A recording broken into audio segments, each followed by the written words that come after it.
எல்லோருக்கும் வணக்கம். அண்ணா administrative staff college உடைய மிஷன் ஐஎம் பாசிபிள்க்கு எல்லோரையும் வரவேற்கிறேன். நான் பாலசுப்ரமணியன். நம்ம என்ன பார்த்துட்டு இருக்கோம் அப்படின்றது பார்த்தீங்கன்னா, டிஎன்பிஎஸ்சி உடைய குரூப் 4க்கான கிளாஸஸ் பார்த்துட்டு இருக்கோம். அதில் நான் வந்து ஜியாகிரபி ஹேண்டில் பண்ணிட்டு இருக்கேன். இன்னைக்கு நம்ம பார்க்க போகிறது பாப்புலேஷன் அப்படின்ற ஒரு டாபிக் பார்க்க போகிறோம். ஸோ இதுக்கு முன்னாடி நம்ம என்னெல்லாம் பார்த்துருக்கோம் அப்படின்றது ஏற்கனவே நம்ம நிறைய வாட்டி பார்த்தாச்சு. So physical features, weather and climate, monsoon, rainfall, water resources இதெல்லாம் நம்ம பார்த்தாச்சு ஏற்கனவே. இன்னைக்கு நம்ம பார்க்க போகிறது என்ன அப்படின்னா பாப்புலேஷன் டென்சிட்டி அண்ட் டிஸ்ட்ரிபியூஷன். சரிங்களா? ஸோ மக்கள் தொகை அடர்த்தியை பத்தி நம்ம இன்னைக்கான கிளாஸ்ல பார்க்க போறோம். சரிங்களா? ஸோ இதுக்கு முன்னாடி பார்த்த கிளாஸஸ்லாம் பார்க்கல அப்படின்னா பார்த்துட்டு வாங்க. ஸோ இதோடைய சோர்ஸ் எங்கன்னு எடுத்திருக்கேன் அப்படின்றத பாத்தீங்க அப்படின்னா 7th 8th 9th 10th எல்லாத்துல இருந்தும் எடுத்திருக்கேன். சரிங்களா? மெயினா பாத்தீங்க அப்படின்னா 9th 10th இருந்து தான் நிறைய எடுத்திருக்கேன். சரிங்களா? ஸோ என்ன இருக்கு அப்படின்றத பாத்தீங்க அப்படின்னா, ஸோ ஃபர்ஸ்ட் போறதுக்கு முன்னாடி ஒரு சின்ன கொஸ்டின் இதுல எப்படி இருக்கு அப்படின்றத ஃபர்ஸ்ட் எடுத்த உடனே நம்ம பார்த்துருவோம். ஸோ என்ன எடுத்திருக்கோம் அப்படின்றத பாருங்க. ஸோ 0லேருந்து 6 வயசுக்குள்ள இருக்கக்கூடிய குழந்தைகள் 50 லட்சம் குறைவா இருந்துச்சு. எப்பலேருந்து அப்படின்றத பாத்தீங்கன்னா 2001 சென்செக்ஸ், 2011 சென்செக்ஸ். இது ஏன் நான் எடுத்திருக்கேன் அப்படின்றத பாத்தீங்கன்னா 2001ஐயும் 2011ஐயும் கம்பேர் பண்ணுங்க அப்படின்றதுக்காக தான் முதல்ல இதை எடுத்திருக்கேன்னா. இந்த மாதிரி ஒரு கொஸ்டின் கேட்டிருக்காங்க. அப்ப 50 லட்சம் பிள்ளைகள் குறைவா இருந்துச்சு, ஏன் சார் அப்படின்றத கேட்டீங்க அப்படின்னா எதனால அப்படின்னா மக்கள் தொகை உடைய growth rate, population growth rate பாத்தீங்க அப்படின்னா குறைஞ்சுக்கிட்டே வருது அப்படின்றத சொல்றாங்க. எப்பலேருந்து எப்ப 1991 சார் இதுக்கு நான் படிச்சிருக்கணுமா அப்படின்னா படிக்க வேணாம். ஒரு நார்மல் விஷன் இருந்தாலே போதும், இது நம்மளால ஆன்சர் பண்ணிட முடியும். ஆனா இந்த மாதிரி ஒரு கேள்வி கேட்டிருக்காங்க அப்படின்றது நம்ம தெரிஞ்சுக்கணும் அப்படின்றதுக்காக தான் இந்த கொஸ்டின் கேட்டிருக்கேன். சொல்லுங்க, இதுக்கு வந்து ரெண்டுமே கரெக்ட் அப்படின்றது ஆன்சர். ஸோ நம்ம ஸ்ட்ரெயிட்டா நம்ம கொஸ்டின், அதாவது நம்ம கொஸ்டின்ஸ் பதிலாக ஸ்ட்ரெயிட்டா நம்ம சாப்டருக்குள்ள போயிடலாம். ஸோ என்ன சொல்லியிருக்காங்க அப்படின்றத பாருங்க. ஒரு ஹியூமன் பாப்புலேஷன் அப்படின்னா என்ன? அப்ப பாப்புலேஷன்ற வார்த்தை எங்கேருந்து வந்துருச்சு, என்ன நடக்குது, அப்ப இந்தியா உலகத்துல எத்தனாவது மோஸ்ட் பாப்புலேட்டட் கண்ட்ரி, ஏன் நம்மளுடைய பாப்புலேஷன் ஹையரா இருக்கு, ஏன் நம்மளுடைய பாப்புலேஷனுடைய growth ரேட்டு அதிகரிச்சுக்கிட்டே போகுது அப்படின்ற காரணம் பாத்தீங்கன்னா பிறப்பு விகிதம், அதாவது பர்த் ரேட், டெத் ரேட், இது ரெண்டுக்கும் உள்ள என்ன டிஃபரன்ஸ், மைக்ரேஷன், ஒரு இடத்துல இருந்து இன்னொரு இடத்துக்கு, இல்ல இந்தியா விட்டு எத்தனை பேர் வெளியில போறாங்க, எத்தனை பேர் உள்ள வராங்க, இந்த மாதிரியான கொஸ்டின்ஸ் எல்லாம் நிறைய இருக்குது. ஸோ இந்த பாப்புலேஷன்லயே பர்த் ரேட்டு அப்படின்னும் போது ஆண்கள் எத்தனை பிறக்கிறாங்க, பெண்கள் எத்தனை பிறக்கிறாங்க அப்படின்றத பாக்குறோம். பேட்டர்ன், எங்கெங்கெல்லாம் போய் செட்டில் ஆகுறாங்க, ஏன் அந்த இடத்துல போய் செட்டில் ஆகலாம், ஏன் மலையில வந்து நிறைய பேர் மக்கள் தொகை இல்லை ஆனா பிளெயின்ஸ்ல பாத்தீங்க அப்படின்னா நிறைய பேர் இருக்காங்க, பிளாட்டோஸ் பீடபூமியில நிறைய பேர் இல்லை ஆனா பிளைன்ஸ்ல நிறைய பேர் இருக்காங்க. அப்ப இந்தியால எப்படி இந்த பாப்புலேஷன் டிஸ்ட்ரிபியூஷன் ஆயிருக்கு, என்ன காரணம்? இதுக்கு வந்து உணவு மட்டும்தான் காரணமா, சுற்றுச்சூழல் மட்டும்தான் காரணமா, இல்ல அரசியல் பொலிட்டிக்கல் ரீசன்ஸ் ஏதாவது இருக்கா? இந்த மாதிரி பல விதமான விஷயங்கள் இதுல நம்ம பார்க்க போறோம். சரிங்களா? சோ இங்க பேசிக்கா என்ன கொடுத்துருக்காங்க அப்படின்றத பாத்தீங்க அப்படின்னா 2011 சென்செக்ஸ் அப்படின்னு ஒண்ணு கொடுத்துருக்காங்க சார். ஸோ 2011 மக்கள் தொகை கணக்கெடுப்பு அப்படின்றது ரொம்ப ரொம்ப முக்கியமானது. நான் ஆஸ் யூஷுவல் சொல்ற மாதிரி எக்கனாமிக்ஸ்லயும் இந்த டாபிக் இருக்கும், ஜியாகிரபிலையும் இந்த டாபிக் இருக்கும். இதை நீங்க தெளிவா படிச்சு வைக்கணும். ஸோ அதுபடி நம்மளுடைய மொத்த பாப்புலேஷன் எவ்வளோ அப்படின்றத பாத்தீங்க அப்படின்னா 1210 மில்லியன் அப்படின்றத சொல்றாங்க. அதுக்கப்புறம் அதுல என்ன சொல்லியிருக்காங்க அப்படின்றத பாருங்க. 13.31 கோடி, அதாவது 19.31 crores 2001 நம்மளுடைய பாப்புலேஷன் இன்க்ரீஸ் ஆயிருக்கு. இங்க பாருங்க, இது முக்கியமானது. இதை பேஸ் பண்ணி தான் போன கொஸ்டின் இருந்துச்சு. அப்ப குழந்தைங்க மட்டும் அப்படின்னா எவ்வளவு இன்க்ரீஸ் ஆயிருக்காங்க, அந்த குழந்தைங்கன்னா 0 to 6, அதுல எத்தனை பேர் இன்க்ரீஸ் ஆயிருக்காங்கன்னு போன கொஸ்டின். இங்க என்ன கொடுத்துருக்காங்க, எத்தனை பேர் நமக்கு ஜாஸ்தி ஆயிட்டே இருக்கு அப்படின்ற மாதிரி கேட்டிருக்காங்க. சரிங்களா? ஸோ இதை வந்து அவங்க கேட்டிருக்காங்க. ஸோ இந்த ஃபேக்டை நீங்க ஞாபகம் வச்சுக்கோங்க. ஸோ 2011 படி நம்ம பாப்புலேஷன் எவ்வளவு, அதுக்கப்புறம் பாத்தீங்க அப்படின்னா எத்தனை இன்க்ரீஸ் ஆயிருக்கு, 19.31 crores படி எத்தனை இன்க்ரீஸ் ஆயிருக்கு அப்படின்றத கேட்டிருக்காங்க. ஸோ அதுக்கப்புறம் என்ன அப்படின்னா இந்த பாப்புலேஷன்ற வார்த்தை எந்த மொழியிலேருந்து எடுத்திருக்காங்க அப்படின்றத பாத்தீங்க அப்படின்னா பாப்புலேஷன்ற வார்த்தை லத்தீன் மொழியிலேருந்து எடுத்திருக்காங்க. லத்தீன் வேர்ட் அது அப்படின்னா என்ன சார் அப்படின்னா மக்கள் அப்படின்றது தான் அதோடைய அர்த்தம். ஸோ இந்த கொஸ்டினையும் நம்மளால வந்து ஆன்சர் பண்ண முடியணும். சரிங்களா? ஸோ பாப்புலேஷன் அப்படின்றது இந்தியால எப்படி சார் இருக்கு அப்படின்றது. ஸோ நம்ம என்ன பார்த்துருக்கோம், 1.2 பில்லியன் பாப்புலேஷன் இருக்கு, இல்ல 1210 கோடி பாப்புலேஷன் இருக்கு, அதான் 10 மில்லியன் பாப்புலேஷன் இருக்கு அப்படின்றத நம்ம பார்த்துட்டு இருக்கோம். ஸோ அடுத்தது என்ன அப்படின்னா, அது எந்த மொழியிலேருந்து எடுக்கப்பட்டிருக்கு, 2001லேருந்து 2011 எவ்வளவு இன்க்ரீஸ் ஆயிருக்கு, அதுக்கப்புறம் பாத்தீங்க அப்படின்னா அது வந்து லத்தீன் மொழியிலேருந்து எடுக்கப்பட்டிருக்கு அப்படின்றத பார்த்தோம். அடுத்தது பாத்தீங்க அப்படின்னா உலகத்துல இந்தியா வந்து எத்தனாவது மோஸ்ட் பாப்புலேட்டட் அப்படின்னா 2வது. சார் 1வது நீங்க சொல்லலாம், இன்னும் அபிஷியலா எந்த வித அனௌன்ஸ்மெண்ட்டும் வரல. ஆமா, இந்தியா வந்து மோஸ்ட் பாப்புலேட்டட் கண்ட்ரி அப்படின்றது அன்அபிஷியலா நமக்கு வந்துருச்சு, இன்னும் யாரும் அபிஷியலா ரிலீஸ் பண்ணல, நம்மளுடைய ஸ்கூல் புக்ல இல்ல. So second most populated country. சரி, அது மட்டும் தானா? மொத்த பரப்பளவுல இந்தியா எவ்வளவு சார் அப்படின்னா 2.4% மொத்த பரப்பளவு லேண்ட் ஏரியால இருக்குது. மக்கள் தொகையில பாத்தீங்க அப்படின்னா 17% மக்கள் தொகை. உலகத்துல 100 பேர் இருக்காங்கன்னா 17% இந்தியாவில தான் இருக்கு. 6 பேர் லைனா நிறுத்துறீங்க அப்படின்னா அதுல 6வது இந்தியன். சோ மொத்த பாப்புலேஷன் வரிசையா நிறுத்துறீங்கன்னா எவ்ரி 6வது பாத்தீங்க அப்படின்னா அது இந்தியனா தான் இருப்பாங்க அப்படின்றத சொல்றாங்க. சரிங்களா? எவ்ரி 6% பாத்தீங்க அப்படின்னா அதுல வந்து இந்தியர்கள் தான் இருப்பாங்க. அது மட்டும் இல்ல, அமெரிக்கா, யுஎஸ்ஏ, அப்புறம் Indonesia, Brazil, Pakistan, Bangladesh, Japan, இந்த 6 நாடுகள், இந்த 6 நாடுகளை ஞாபகம் வச்சுக்கோங்க. இந்த 6 நாடுகளுடைய மக்கள் தொகையை கணக்கெடுத்தோம் அப்படின்னா ஏறத்தாழ இந்தியாவுடைய பாப்புலேஷனும் இந்த 6 நாடுகளுடைய பாப்புலேஷனும் ஈக்குவலா தான் இருக்கு அப்படின்றத நீங்க தெரிஞ்சுக்கோ. சோ இதெல்லாம் ஃபேக்ட். இந்த ஃபேக்ட்ல எப்படி வேணாலும் நமக்கு கொஸ்டின் இருந்தாலும் நம்ம ஆன்சர் பண்ண முடியணும். ஏன் அப்படின்னா பின்னாடி கொஸ்டின்ஸ் ஒண்ணு நம்ம ஒண்ணு பார்த்துட்டே வரும்போது நமக்கு கிளியரா புரியும். சரிங்களா?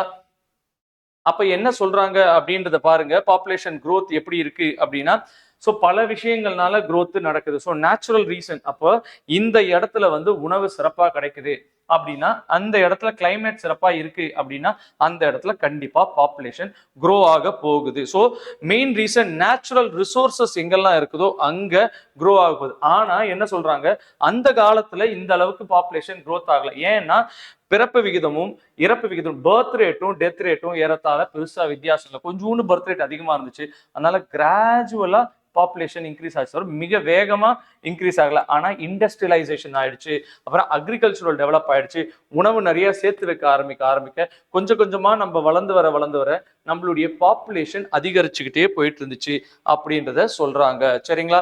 சோ இது ஒரு காரணம் அப்படின்றத சொல்றோம். சோ பாப்புலேஷன் சேஞ்ச் எதனால நடக்குது அப்படின்னா அவங்களுடைய பர்த், டெத், மைக்ரேஷன் அப்படின்றத சொல்றாங்க.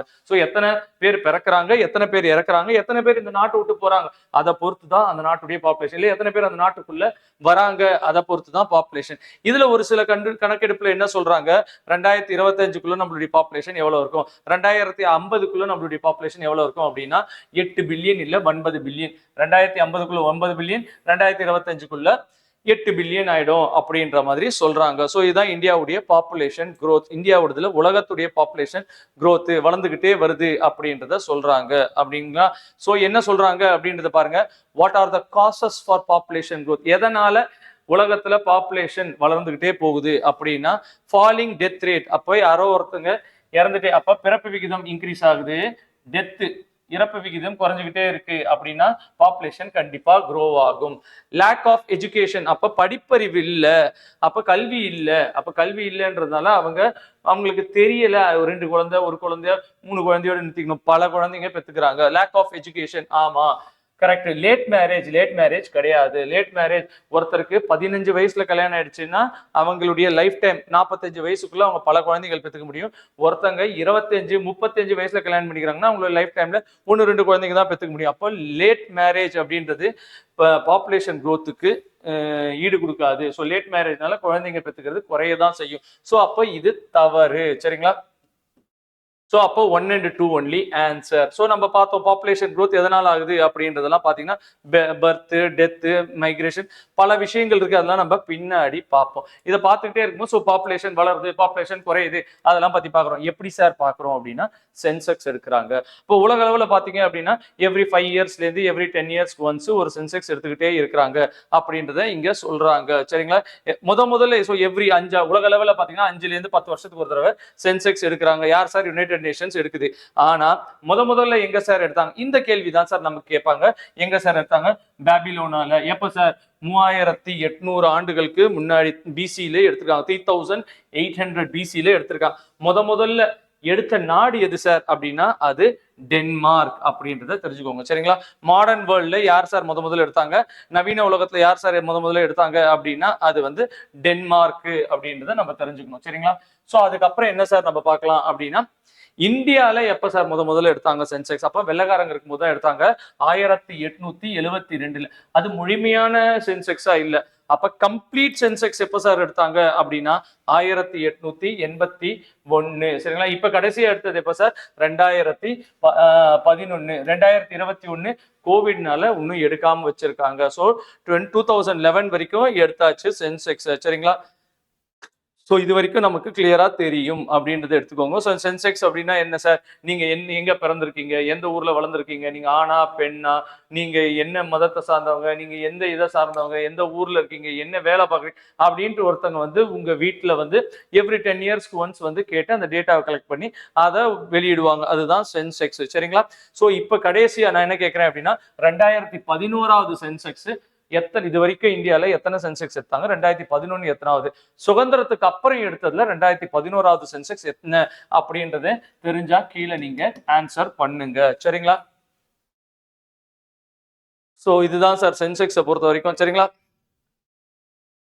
ஸோ அடுத்தது என்ன சார்? ஸோ நம்ம சென்செக்ஸ் எடுத்தாச்சு. சென்செக்ஸ்ல என்னெல்லாம் இருக்கு அப்படின்றத பார்க்கிறோம். ஸோ நம்ம அடுத்தது என்ன அப்படின்றத பார்ப்போம். ஸோ அடுத்தது என்ன அப்படின்றத பாத்தீங்கன்னா, இந்த மக்கள் தொகை உலகம் முழுக்க எப்படி பரவி இருக்கு, இந்தியால எப்படி பரவி இருக்கு, எந்த மாநிலத்துல மக்கள் தொகை அடர்த்தி அதிகமா இருக்கு, எந்த மாநிலத்துல மக்கள் தொகை அடர்த்தி கம்மியா இருக்கு, ஏன் அங்க கம்மியா இருக்கு, ஏன் அங்க அதிகமா இருக்கு, இந்த மாதிரி சில மாநிலங்கள்லாம் மட்டும், குறிப்பிட்ட மாநிலங்கள்ல மட்டும் மக்கள் தொகை அதிகமா இருக்கு, அதுக்கு என்ன காரணம், என்னென்ன காரணத்தினால இந்த டென்சிட்டி டிஃபர் ஆகுது அப்படின்றத நம்ம பார்க்க போறோம். சரிங்களா?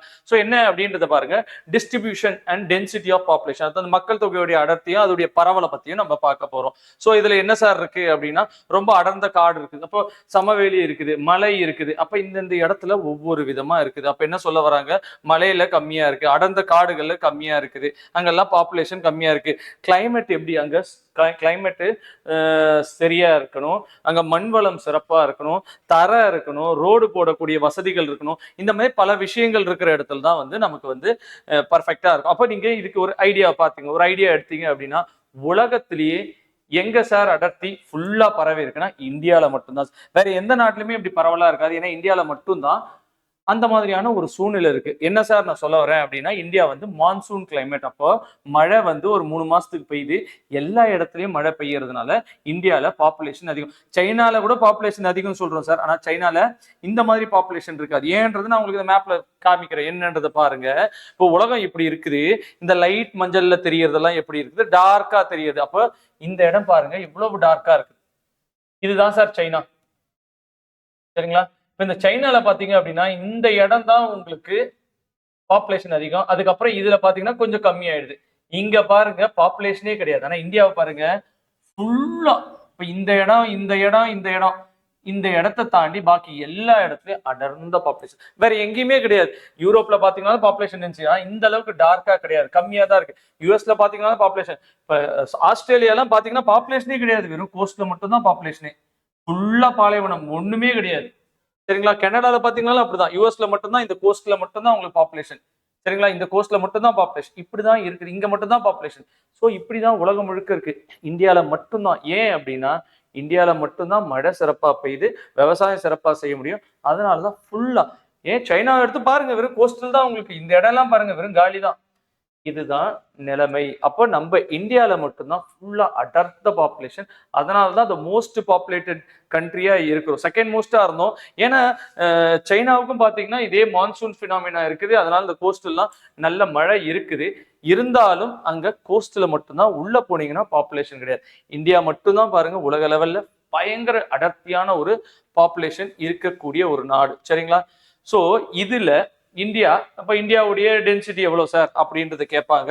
அப்ப இந்தியாவுடைய டென்சிட்டி என்ன அப்படின்றத நமக்கு தெரிஞ்சிருக்கணும். அதுக்கப்புறம் பாத்தீங்க அப்படின்னா அது பின்னாடி வரும், நமக்கு இந்தியாவுடைய டென்சிட்டி எவ்வளோ, தமிழ்நாடுடைய டென்சிட்டி எவ்வளோ. இப்போ தமிழ்நாடுடைய டென்சிட்டி 555, இந்தியாவோடது 300 இருக்கும். ஸோ அதெல்லாம் நம்ம பர்ஃபெக்டா தெரிஞ்சுக்கணும். ஸோ இந்தியாக்குள்ள பாத்தீங்க அப்படின்னா எது சார் மோஸ்ட் பாப்புலேட்டட் அப்படின்னா உத்தரப்பிரதேஷ், அதில் தான் ஜாஸ்தியான பாப்புலேஷன் இருக்கு அப்படின்றத சொல்றாங்க. எத்தனை சார்? ஏறத்தாழ 19 கோடி இருக்கு சார். சரிங்களா? 19.95. அடுத்தது யாரு சார்? மகாராஷ்டிரா. இதெல்லாம் அப்படியே வரிசையா உங்களுக்கு தெரியணும். மகாராஷ்டிரால தான் சார் இருக்குது. அது எவ்வளவு சார்? மகாராஷ்டிரால 112 இருக்கு சார். அடுத்தது யார் சார்? பீகார் சார். எத்தனை சார்? 103. அதாவது 10 கோடி மக்கள் இருக்கிறாங்க சார். அப்ப அடுத்தது மேற்கு வங்காளம் 9 கோடி மக்கள் இருக்காங்க. அந்த மாதிரி நீங்க வரிசையா தெரிஞ்சுக்கிட்டே வரணும். அடுத்தது ஆந்திர பிரதேஷ் அப்படின்ற மாதிரி இது டாப் 5 ஸ்டேட்ஸ். இந்த 5 ஸ்டேட் பயங்கர பாப்புலேஷன். இதுலயும் பாத்தீங்க அப்படின்னா இந்த 2 ஸ்டேட் இருக்கு பாருங்க, ஊபியும் மகாராஷ்டிராலையும் ஏறத்தாழ 25% மக்கள், இந்தியாவில் இருக்கக்கூடிய 25% மக்கள் இந்த 2 ஸ்டேட்ல மட்டுமே இருக்கிறாங்க அப்படின்றத சொல்றாங்க. சோ இதை நீங்க தெரிஞ்சு வச்சுக்கோங்க. டாப் 5 ஸ்டேட் வரிசையா தெரிஞ்சு வச்சுக்கோங்க. மகாராஷ்டிராலையும் யூபியும் மட்டும் சேர்த்தாலே இந்தியாவில் இருக்கிறதுல 4/1 மக்கள் தொகை எங்கதான் இருக்குது. இருக்கிறதுலே கம்மியான பாப்புலேஷன் எங்க சார் இருக்கு அப்படின்னா சிக்கிம்ல தான் சார் இருக்கிறதுலே கம்மியான பாப்புலேஷன் இருக்கு. அதையும் நம்ம தெரிஞ்சுக்கணும் சரிங்களா. சிக்கிம்ல தான் இருக்கிறதே கம்மியான பாப்புலேஷன் அப்படின்றத தெரிஞ்சுக்கோங்க. அடுத்தது இந்த யூனியன் டெரிட்டரி அப்படின்றத பார்க்கும்போது டெல்லியில வந்து 1 கோடிக்கும் மேல பாப்புலேஷன் இருக்கு. புது டெல்லியில 1 கோடிக்கு மேல 16.7 லட்சம் மில்லியன் பாப்புலேஷன். இந்த ஃபேக்ட் எல்லாம் நீங்க ஞாபகம் வச்சுக்கோங்க. இதை எப்படி வேணாலும் கேட்க முடியும். அப்ப இந்த லாஸ்ட் ஒரு 2 இயர்ஸ்ல கேட்கப்பட்ட கேள்விகள் மட்டும் தான் எடுத்து வச்சிருக்கேன். அப்ப த மோஸ்ட் பாப்புலர் ஸ்டேட், அப்ப அதிக மக்கள் தொகை கொண்ட இந்திய மாநிலம் எது அப்படின்றது கேட்டிருக்காங்க. உத்தரப்பிரதேஷ் அப்படின்றது தெரிஞ்சுக்கோ. இப்போ ரீசெண்டா கேட்ட கொஸ்டின்ஸ் எல்லாத்தையுமே நான் உங்களுக்கு போட்டு வச்சிருக்கேன். ஸோ அது உங்களுக்கு சிறப்பா யூஸ் ஆகும். அப்போ இந்த மக்கள் தொகையுடைய டிஸ்ட்ரிபியூஷன் இந்தியாவில் அடர்த்தியா இருந்தாலும் அது சமமா இல்லை. ஊபியில் அதிகமா இருக்கு, பீகார்ல அதிகமா இருக்குது மக்கள் தொகை. ஆனா பாத்தீங்க அப்படின்னா இந்த தெலுங்கானா ரீஜன்ல கம்மியா இருக்கு, சத்தீஸ்கர்ல கம்மியா இருக்கு, ஜார்க்கண்ட்ல கம்மியா இருக்கு மக்கள் தொகை when compare to UP, Bihar, மத்திய பிரதேஷோட. ஏன் சார் அப்படின்னா அங்க இருக்கக்கூடிய சூழ்நிலை, அங்க இருக்கக்கூடிய நிலம், அங்க இருக்கக்கூடிய மண்ணு, அங்க இருக்கக்கூடிய மழை, அங்க இருக்கக்கூடிய நீர், அங்க இருக்கக்கூடிய வளங்கள், அங்க ரோடு போட முடியுமா, ரோடு போட முடியாதா, மழை இருக்கா, மழை இல்லையா, பல காரணங்கள் இருக்கு. இது மட்டும் இல்லாம சோசியோ எக்கனாமிக் அப்படின்னா இப்ப சென்னை பாத்தீங்க அப்படின்னா மிக அடர்ந்த பாப்புலேஷனா இருக்குது, கொல்கத்தா பயங்கரமா இருக்கு, மும்பை பயங்கரமா இருக்கு, பெங்களூர் இருக்கு, டெல்லி இருக்கு. ஏன் சார் இங்கெல்லாம் வேலை வாய்ப்புகள் அதிகமா இருக்குது. அப்போ அங்க எக்கனாமிக் பொருளாதாரம் எப்படி இருக்கு அதை சார்ந்து இருக்கு. அங்க இருக்கக்கூடிய அரசியல் அமைப்புகள், அப்போ தமிழ்நாட்டுல பாத்தீங்க ஏறத்தாழ சிறப்பா இருக்குது அரசியல் அமைப்பு, அதனால சிறப்பான இதுவா இருக்குது. ஆனா இன்னொரு ஸ்டேட்ல பாத்தீங்க பீகார், ஊபில என்னதான் பாப்புலேஷன் இருக்குமோ பொலிட்டிக்கல் இது வந்து அந்த அளவுக்கு ஃபேவரபிளா இல்லாதனால அங்கேருந்து இப்போ விலகி பாக்கி மாநிலங்களுக்கு போறாங்க. ஏன்னா வேலை வாய்ப்புகள் கிடைக்கல. இதுமே பல விஷயங்கள் இருக்கு. இதே நேரத்துல பாத்தீங்க அப்படின்னா ஒரு சில நாடுகள்ல போர் நடந்துகிட்டே இருக்குது. அப்ப இஸ்ரேல்ல போர் நடந்துகிட்டே இருக்கு, இல்ல சிரியால போர் நடந்துகிட்டே இருக்கு. அந்த மாதிரி ஏதோ ஒரு இடத்துல போர் அப்படியே இருந்துச்சு அப்படின்னா அங்க பாப்புலேஷன் குறைவா இருக்கும், அங்க இருக்கிற மக்கள் எல்லாம் வெளியூருக்கு போயிடுறாங்க. இந்த மாதிரியான சில ஃபேக்டர்ஸ் எல்லாம் நம்ம தெரிஞ்சு வச்சுக்கணும் சரிங்களா. அப்போ இது சம்பந்தப்பட்டதுல ஒரு கொஸ்டின் கேட்டிருக்காங்க சார். என்ன அப்படின்னா பிமாரு ஸ்டேட் அப்படின்னு சொல்றாங்க. பிமாரு ஸ்டேட்ஸ் அப்படின்னு சொல்றாங்க. யாரு சார் அந்த பிமாருன்னா பீகார், மத்திய பிரதேஷ், ராஜஸ்தான், உத்தரப்பிரதேஷ், இந்த மாதிரி ஒரு ஸ்டேட்ஸ் இருக்குது. இந்த ஸ்டேட்ஸ் எல்லாம் எப்போதுமே மக்கள் தொகை அதிகமா இருக்கு அப்படின்றத தெரிஞ்சுக்கோங்க. இந்த ஸ்டேட்ல எல்லாம் படிப்பறிவு கம்மியா இருக்கு, வருமானங்கள் நாட்டுடைய வருமானங்கள், அந்த மாநிலத்துடைய வருமானங்கள் மிக குறைவா இருக்கு, அங்க இருக்கக்கூடிய கட்டமைப்புகள்லாம் ரொம்ப குறைவா இருக்கு. அது மாதிரி பல விஷயங்கள் இதை சொல்றாங்க. இப்ப எந்தெந்த ஸ்டேட் சார்? பீகார், மத்திய பிரதேஷ், ராஜஸ்தான், உத்தரப்பிரதேஷ். இங்க மக்கள் தொகை அதிகமா இருக்கு. ஆமாம், இங்க மக்கள் தொகை கம்மியா இருக்கு அப்படின்ற மாதிரி சொல்றாங்க. குறைவான மக்கள் தொகை இருக்குது, இது தவறு, இது கரெக்ட் கிடையாது. அப்ப படிப்பறிவு இங்க அதிகமா இருக்கு கிடையாது, அங்க படிப்பறிவு கம்மியா இருக்கு. அங்க பர் கேபிட்டா இன்கம், அப்போ ஒருத்தருடைய சராசரியான வருமானம் பாத்தீங்க அப்படின்னா அங்க அதிகமா இருக்காமே சொல்றாங்க, அதுவும் கிடையாது. அப்ப இதுக்கு எனக்கு சரியான ஆன்சர்னு ஒன்னே ஒண்ணு மட்டும் தான், ஐ மட்டும் தான் கரெக்ட் அப்படின்றது தெரிஞ்சுக்கோ. அதான் டெய்ல ஒன்னே ஒன் ஃபர்ஸ்ட் பாயிண்ட் மட்டும் தான் கரெக்ட் அப்படின்ற மாதிரி தெரிஞ்சுக்கோ. அப்ப நீங்க இப்ப என்ன தெரிஞ்சுக்கணும்னா பிமாரு ஸ்டேட்னு ஒண்ணு இருக்கு. அப்போ இதுல என்ன தெரியுது, ஒரு சில ஸ்டேட்ல பாப்புலேஷன் அதிகமா இருக்கு, ஒரு சில ஸ்டேட்ல பாப்புலேஷன் குறைவா இருக்கு கம்பேர் பண்ணும்போது. அது மட்டும் இல்லாம பாப்புலேஷனுடைய அடர்த்தி எப்படி இருக்குது அப்படின்றது. சோ ஊபியில வந்து நம்ம பின்னாடி பார்ப்போம். யூபியில வந்து என்ன அப்படின்றத பாத்தீங்க அப்படின்னா பாப்புலேஷன் அதிகமா இருக்கு, ஆனா பாப்புலேஷனுடைய அடர்த்தி டென்சிட்டி அதிகமா இருக்கானா இல்ல சார். அங்க அதிகம் தான் அங்கேயும், ஆனா மித்த மாநிலத்தோட கம்பேர் பண்றச்சு அங்க அந்த அளவுக்கு அதிகம் இல்லை. ஏன்னா மாநிலமும் ரொம்ப பெருசா இருக்கு, அதனால அங்க டென்சிட்டி ரொம்ப அதிகமா இல்லை. பீகார் சின்னதா இருக்கு, வெஸ்ட் பெங்கால் சின்னதா இருக்கிறதுனால அந்த இடத்துல அடர்த்தி இன்னும் அதிகமா இருக்கு. அப்ப நம்ம அதெல்லாம் பார்ப்போம் எதுக்கு அடர்த்தி அதிகமா இருக்கு. அப்ப 2011 சென்செக்ஸ் படி இந்தியாவுடைய அடர்த்தி, மக்கள் தொகை அடர்த்தி எவ்வளவுன்னா 382. இதை நம்ம நல்லா ஞாபகம் வச்சுக்கணும். இதே நேரத்துல தமிழ்நாடுக்கு எவ்வளவு சார் பின்னாடி நம்ம பார்ப்போம். இருந்தாலும் இப்ப உங்களுக்கு தெரியும் அப்படின்னா தமிழ்நாடுடைய மக்கள் தொகை அடர்த்தி எவ்வளவு அப்படின்றத கமெண்ட் செக்ஷன்ல போட்டு வைங்க சரிங்களா. இது நமக்கு ஒரு முக்கியமான ஃபேக்ட் சரிங்களா. அப்போ இந்த மோஸ்ட் இருக்கிறதுலே அடர்த்தி எது சார் அப்படின்னா அது பீகார்ல தான் அடர்த்தி அதிகமா இருக்கு அப்படின்றது தெரிஞ்சுக்கோங்க. பீகார்ல தான் இருக்கிறதே மக்கள் தொகை அடர்த்தியான ஒரு மாநிலம் அப்படின்றத நம்ம தெரிஞ்சுப்போம். ஸோ நம்ம என்னெல்லாம் ஃபேக்ட் படிச்சிருக்கோம் அப்படிங்க, மக்கள் தொகை எங்க அதிகம் அப்படின்னா ஊபி, அப்புறம் மகாராஷ்டிரா அப்படின்னு நம்ம வரிசையா அங்க படிச்சு வச்சுக்கோங்க. சொன்னது மக்கள் தொகை அதிகமா இருக்குது. இது அடர்த்தி எங்க அதிகம்னா பீகார்ல அடர்த்தி, யூபியில கிடையாது அப்படின்றத ஞாபகம். ஏன்னா சில சமயத்துல ஆரம்பத்துல படிக்கும் போதுலாம் நம்ம கடகடன்னு இது தப்பா போட்டுருவோம். சரிங்களா? எங்க சார் மக்கள் தொகை கம்மி அப்படின்னா அருணாச்சல பிரதேஷ் அப்படின்றது தான். அதே யூனியன் பிரதேசம், யூனியன் டெரிட்டரியில எது சார் அதிகம் அப்படின்னா டெல்லி. சரிங்களா? இதனுடைய வேல்யூஸ் எல்லாம் நீங்க ஞாபகம் வச்சுக்கோங்க. சரிங்களா? அதெல்லாம் கேள்வியா கேட்க முடியும். எங்க சார் குறைவு அப்படின்னா அந்தமான் அண்ட் நிக்கோபார்ல தான் குறைவு அப்படின்றத தெரிஞ்சுக்கோங்க. சரிங்களா? சோ அந்தமான நிக்கோபார் என்னன்னா யூனியன் பிரதேசம், டெல்லி என்னன்னா யூனியன் பிரதேசம், அருணாச்சல் பிரதேசம்னா மாநிலம், பீகார் என்னன்னா மாநிலம். இந்த டிஃபரன்ஸ் எல்லாம் அவசரத்துல போடும்போது நம்ம தவறா போட்டுறக்கூடாது. அதோடைய வேல்யூ எல்லாமும் கொடுத்துருக்காங்க. அந்த வேல்யூ 46, 17, 11,320 இதெல்லாம் நீங்க கரெக்டா பார்த்து வச்சுக்கோங்க. சரிங்களா? சோ இதுல நம்ம என்ன சொல்ல வரோம் அப்படின்னா இதுலயும் கூட 2011 சென்செக்ஸ் படி, அதுக்கப்புறம் வந்த ரிப்போர்ட்ஸ் படி எல்லாம் நிறைய டேட்டாஸ் மாறி இருக்கும். எல்லா டேட்டாவையும் தெரிஞ்சு வச்சுக்கோங்க. இல்ல ஏறத்தாழ எல்லாமே பக்கத்துல தான் இருக்கும். அப்ப பக்கத்துல இருக்குன்னா கொஞ்சம் அப்டேட் பண்ணிருக்காங்க. என்ன அப்படின்னா 2011 சென்செக்ஸ் ஒரு சில பேர் கொடுத்திருக்காங்க 11, இன்னொரு இடத்துல பாத்தீங்கன்னா 2016ல ஒரு சில டேட்டாஸ்லாம் ரிலீஸ் ஆயிருக்கும்.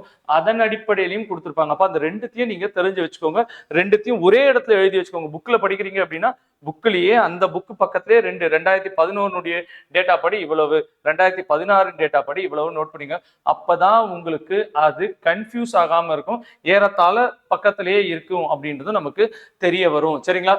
ஏன்னா ஸ்கூல் புக்லயே ஒரு புக்ல வேற மாதிரி இருக்குது, இன்னொரு புக்ல அடுத்த எடிஷன்ல பாத்தீங்க அப்படின்னா இந்த புக்கெல்லாம் 2019 வந்த எடிஷன் ஒன்று இருக்கு, 2020 கோவிட் பீரியடுக்கு அப்புறமா வந்த ஒரு எடிஷன் இருக்குது, அதுக்கப்புறம் இன்னொரு எடிஷன் கூட கொடுத்துருக்காங்க. ஸோ அதனால பாத்தீங்கன்னா டேட்டாஸ்ல ஸ்லைட் சேஞ்சஸ் இருந்துகிட்டே இருக்கு. அப்போ 3 டேட்டால பெரிய வித்தியாசம் இருக்காதுங்க. ஆனா உங்களுக்கு அந்த டேட்டா தெரிஞ்சு வச்சுங்க, பக்கத்துல இருக்குன்னா கரெக்ட்ன்றதை நம்ம ஜட்ஜ் பண்ணிக்க முடியும். ஸோ அப்புறம் என்ன இருக்கு அப்படின்னா எதனால சார் இந்த பாப்புலேஷன்லாம் இருக்கு, வித்தியாசம் இருக்கு அப்படின்னு நம்ம ஏற்கனவே படிச்சதுதான் இதெல்லாம். பிசிக்கல் ஃபேக்டர்ஸ், இயற்கை காரணங்கள் என்னெல்லாம், அங்க இருக்கக்கூடிய வெப்பம் எப்படி இருக்குது, அங்க மழை எப்படி பெய்யுது, அங்க மண் எப்படி இருக்கு, அங்க நீர்வளம் எப்படி இருக்கு, வெஜிடேஷன் எப்படி இருக்கு, இதெல்லாம் இங்க கேட்டுக்கிட்டே இருக்காங்க. அது மட்டும் இல்ல சார், வரலாறு காரணங்கள், அப்போ அங்க என்னெல்லாம் போர் நடந்துச்சு, அங்க ஏற்கனவே எவ்வளவு மக்கள் தொகை இருந்துச்சு, சரிங்களா? அதுமாதிரி பல காரணங்கள், பொருளாதாரம், அங்க படிப்பறிவு எப்படி இருக்கு, வேலை வாய்ப்புகள் எப்படி இருக்கு, அங்க உற்பத்தி எப்படி இருக்குது, அங்க எப்படி எல்லாம் லக்ஸூரியஸா வாழுறாங்க, அங்க வர்த்தகம் எப்படி இருக்கு, பல விஷயங்கள் இருக்கு. இதெல்லாம் சிம்பிளான ஒரு ஃபேக்டர் தான். சரிங்களா?